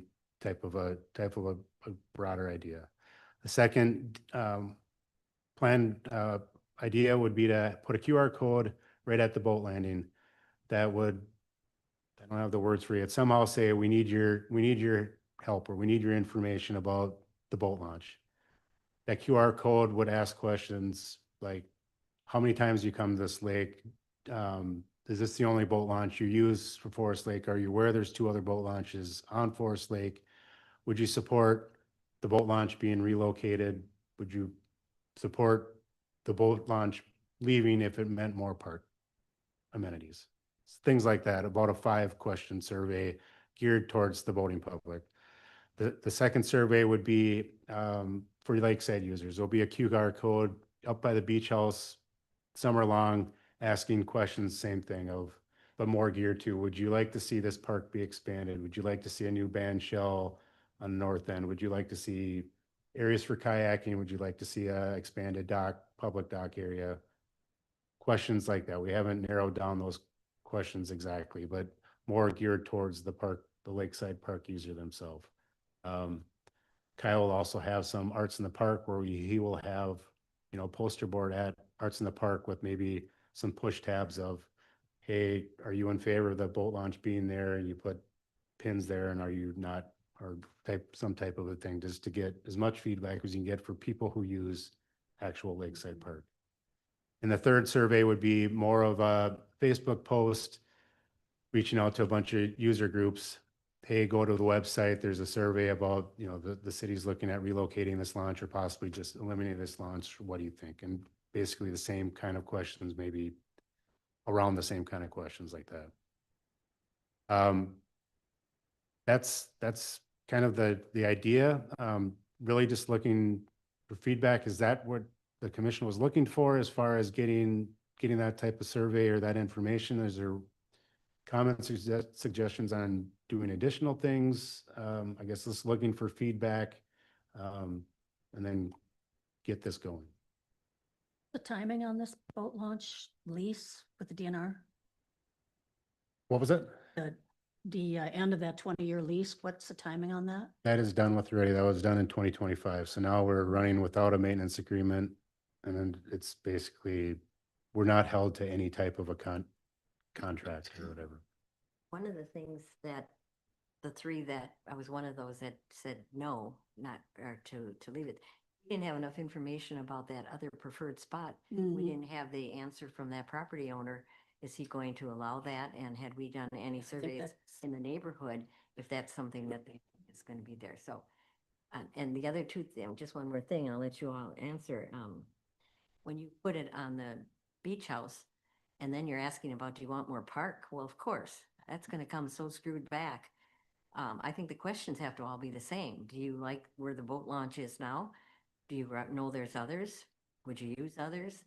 But you start putting in a little caveat of, would you like a little more parkland? That was some of the things that the other three wanted on this commission that they thought that would be a good idea. So I just think that one survey would come back. So Taking, just saying you're gonna take a little launch and people think it's more parking. yeah, but until any more expansion. facility or something that weighs into whether or not people want it. Oh, I mean, Well, you know, maybe that should be on the boat questions as well. Maybe they should be a little bit processes. This is it. You want us to take it away or, you know, move it. But did you know section? yeah, on because this all has of this been, at the same time, right? Yeah. Because again, to your point, 100%, people have to understand the whole picture. Just removing this or moving this does not give them a whole concept. So, We haven't reached out to the landowner because that decision hasn't been made yet. Yeah. So you have to ask the question that, would you support? Maybe the question would be, would you support this closing down if there was a relocated launch? access nearby. Would you support it if there wasn't going to be a relocated launch? You can't, you know what I mean? We can't talk to the property owner and do all this stuff until, because what if the Parks Commission says we don't want to move the launch? Well, then you don't want to start getting into talks with buying land or any of that. So like Abby said, initially they reached out to the property owner to try to get a sense, and the property owner has never even responded. You So- surveyed the businesses too? so this was part of the downtown development plan from 2022 or something, wasn't it? Yeah, it's kind of an offshoot of that, for that, it really kind of happened with how the shoreline keeps just getting destroyed every winter. And So I think you need to kind of phrase it as, this is what has been brought up to the public before, and we're taking another look at it, and then phrase your survey questions beyond that, because put a link to that development plan or that section of it in your QR code, at the time, they were just asking. because it's out Yes, there. no, they weren't talking about anything proposed or anything that Yeah. might come. It was just a yes or no. Came back pretty clearly Because that, that they wanted it to stay there. That to close it down or to move it though, what was the question on the survey? Move it, I thought. Wasn't which survey? That the question. one with the Bolton, when they did the wasn't Bolton, the Development plan? downtown oh, plan. It was in. There was three options. Yeah. If you were to relocate the boat launch, that was the selected areas, the one by Matson's funeral home like that. That was on Yeah. the survey even back then? There wasn't a survey for that. It was just, identified three possible sites. That site was selected by the committee, the steering committee of doing this whole shoreline restoration. And to your point, that's why, like I said, if it's in the park users, yes, you're gonna get a heavily weighted that. So that's why you want to make sure have one for boat users, and you want to have a general public. So you don't want to skew that, because I agree. If you have just a survey in the park, you're gonna have a lot different answers than boat users. So that's why Same basic survey. same basic survey, you're gonna probably have something different with the boaters, just because you're gonna want to know where they're coming from, right? Do you live in Forest Lake? Or are you coming from somewhere else? Something like that, just to kind of get that idea. Is it heavily used by our own residents, or is it heavily used by people from other cities. And I'm sorry if I didn't see where this was, but like, do we have a future park plan for Lakeside Park so people could see what potentially could go? There's a concept in that shoreline restoration Yeah.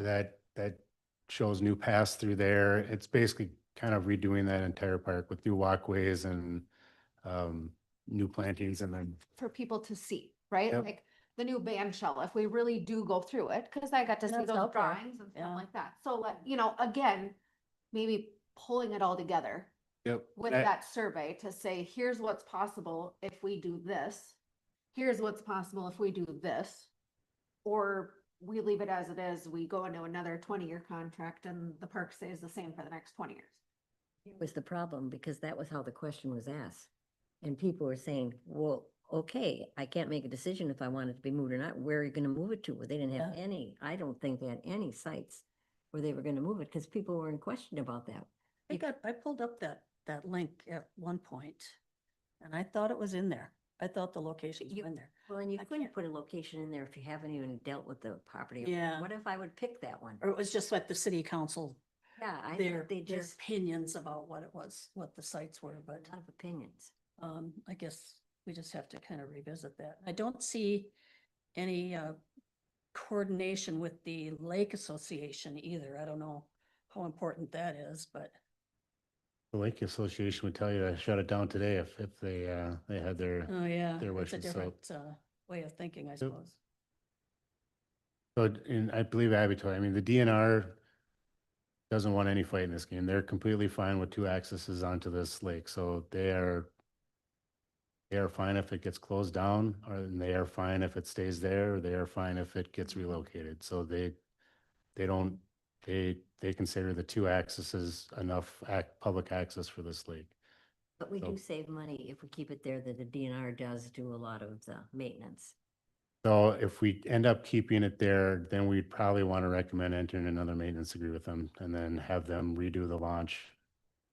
That, or we would have to redo the launch ourselves. But if we move it, do we not go into a maintenance agreement with them there and then they do the maintenance there? So The then new that's spot. a whole nother, I think Abby mentioned that, there's a whole lot of steps to this, and the first domino has to fall of what the city wants to do with that launch. Do they want to keep it there? Do they want to eliminate it? And if they do want to eliminate it, do they want to get another launch somewhere else? Or does the only way they would eliminate it is if they relocated it? That's kind of where the council wanted to defer back to the commission because the commission was not meeting at that point in time when this all came through.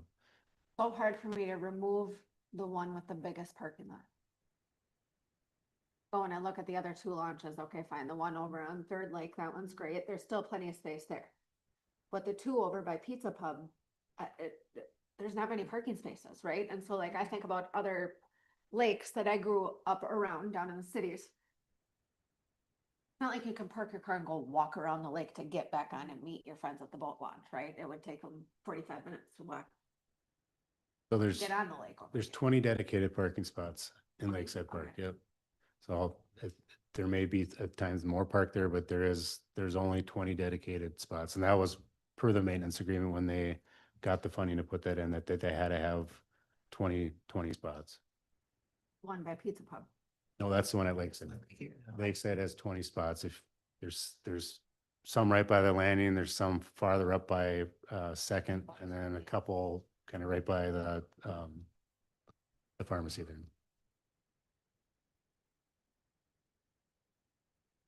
Good idea to have.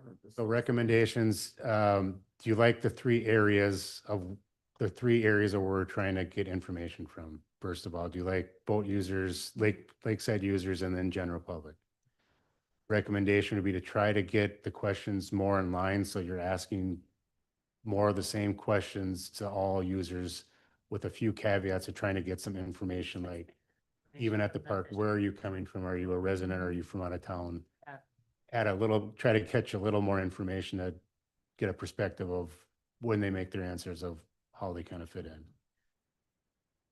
Not put any particular spot down to where you would be thinking it would go, because that would be wrong to have it on a, Be a little premature. yeah, and then I vote for all that, and pretty soon it's like, nope, we're, Yep, I don't think you want to make that promise. I think you could say a relocation possibly, you know, would you support it if it's relocated somewhere near downtown or somewhere on First Lake or so, I mean, word it like that.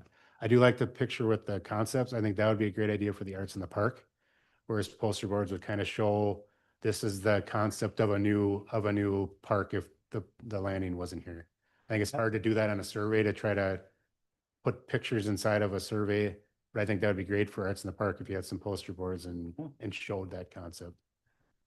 Barcode right there. Yeah. Yep. People there to take the. all over done deal Yep. then, because of course, they get tons and tons of people at the park, and they're all gonna want the same thing. Yep, but you have a lot of boat users too, so you're hoping that when they're there, they click the QR code and as you're waiting to go in or taking out that they're answering to. Every time they come out of the lake, they can't not talk to the rangers. So did you hear where they're talking about this boat launch, moving this, Right. or moving this boat launch? Yep. Take this, they're gonna So take. Kyle's worked with the watershed and they will, once we get the QR code, they will be telling them, hey, there's a QR code there. There's talks of moving this landing. So I think you're gonna get people who want that landing there or have an opinion on it one way or the other are going to respond. Watching. Yep. Making sure. I know, but I'm just talking about the other one. There are people sitting there, how many Tuesdays for the summer, that are wanting to have more parkland. Why would they say no? Right, but there's a lot of boaters, Karen. Well, there was 3 people on this commission that didn't want more parkland. Give their 2 cents.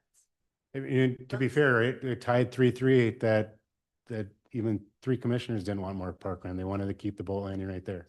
So I mean, you can't just assume people at Lakeside Park are gonna want more parkland. They may like the feel of how it is right now with the landing there. The big thing was not knowing about that part, we were asked to decide something and the property owner hadn't even given permission yet. And how can you do that? You couldn't. And it's chicken and egg, right? You can't make that decision before you make this decision. I completely understand what you're saying, but you can't start pursuing, looking at buying property until you know that that's the answer. I think that was what was wrong last time. The launch used as boat issues and. Yep. So is there any way of contacting those people? Obviously, you know, boat race is gonna bring in another segment of the pop. As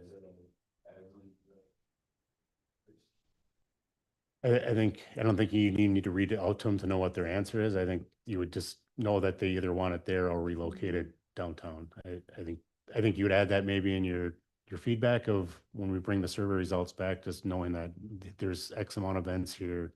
You know, if you didn't have a boat launch there at all, those events probably would not happen. The other, at a Yep. different location Yep. than downtown right there. So he's looking for, a motion Just to, Yes, the survey, the targeted people that we're gonna ask. yeah, to get, if those people that he mentioned would be enough to start a survey, and maybe this questions could come back And the rest of the plan. before the actual plan takes off or not. Whoever wants to Yeah, make a 'cause we motion need one way or to- the other. So you'd like to see the survey questions before it goes out. You like this plan, but you'd like to see us come back in the June meeting to show you the survey questions. That'd be possible. Yeah. Can we have the visuals at that meeting too? The concepts? Like the options that'll be presented.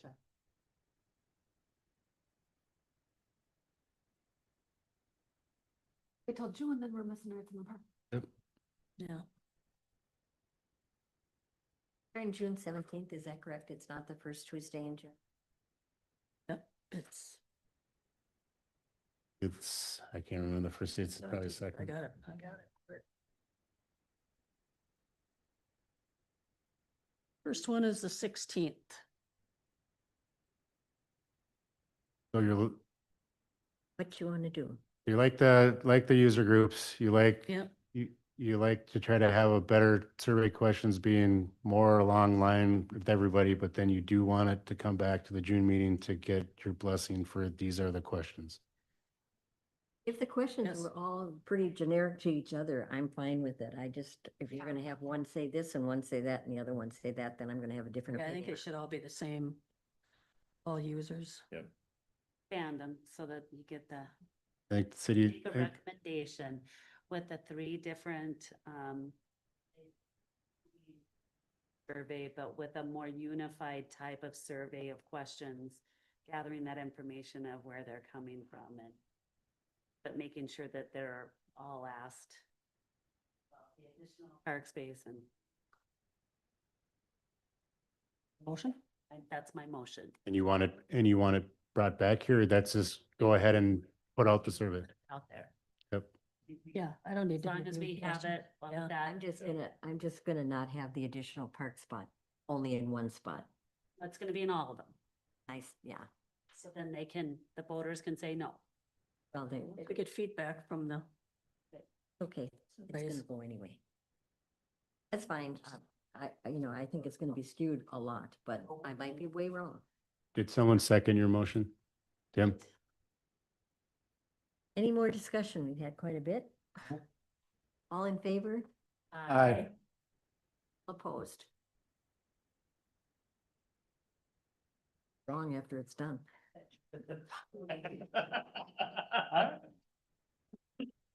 Bring it. Anyway, we're down finally to staff updates and we have one staff. Does he have an I update? have a whole sheet from Kyle, so. All right. Buckle up. Wait.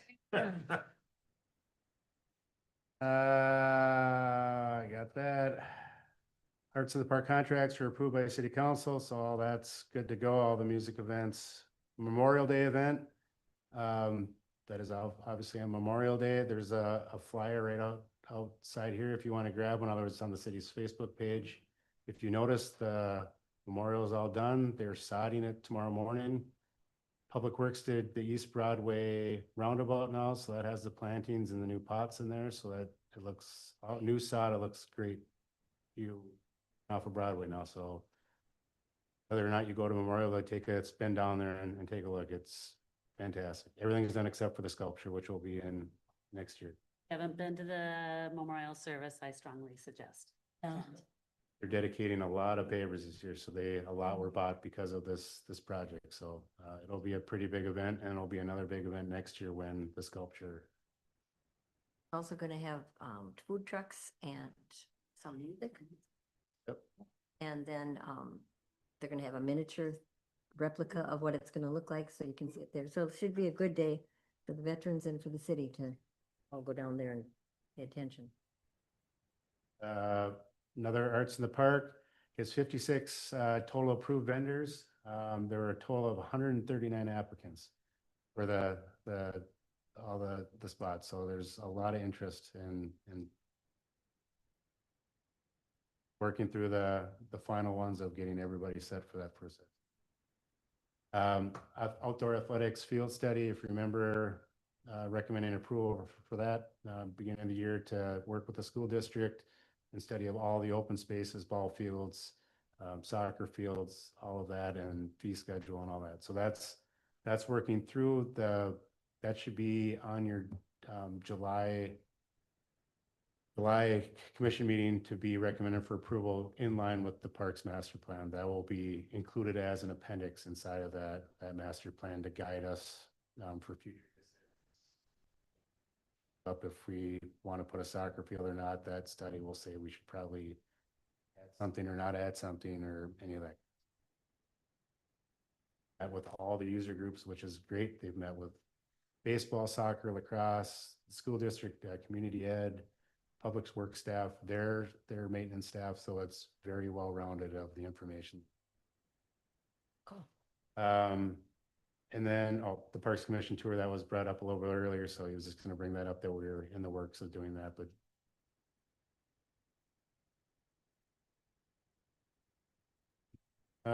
Kyle is working on with the sculpture for tours of that. You know, there's a lot of outreach and people wanting to go and take a tour of that, the bronzing and putting that there. So he just wanted to mention that He's want to see it. He's working with watching, or anyone on the commission wants to check that out, just reach out to Kyle and make sure you're on that list. I think that's it. I skipped a couple of things because you didn't tell you about that stuff. We got enough of it. That should be everything. All righty. Sarah, why don't we start with Mo? Do you have any update? I think we've covered everything I have to think of. Tim? No. Nothing for me. It's just to encourage people to go down to the Memorial Day celebration, Let's start. 9:00. Oh, 9 o'clock for the Okay. ceremony and 10 o'clock for the Perfect. other stuff. Thank you. We need a motion to adjourn. Make the motion to adjourn. Second, all in favor?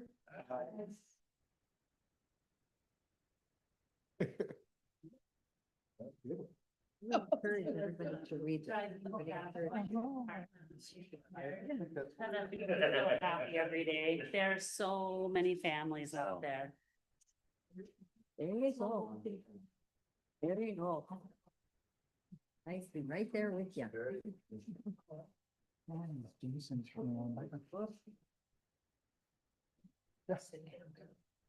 You gotta go Monday, Pete. Oops.